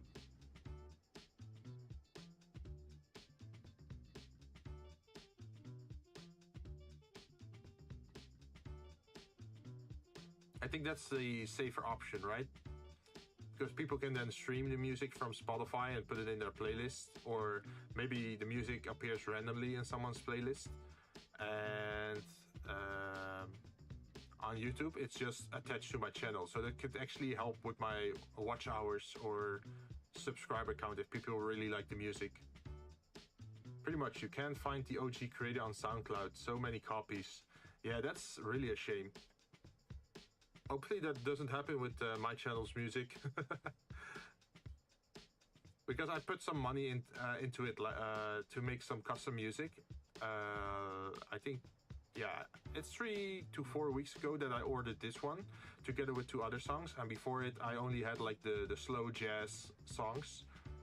But whatever I put in my playlist, because I also had like other songs in my playlist before, I always double check if I'm actually allowed to play it on my stream or not. It's like there was some song that was a remix of Cyberpunk Edge Runners, but it didn't have the vocals, just the audio, and the audio was remixed by the artist, and they actually specified like, oh, you're allowed to put it on your YouTube videos and use it as BGM.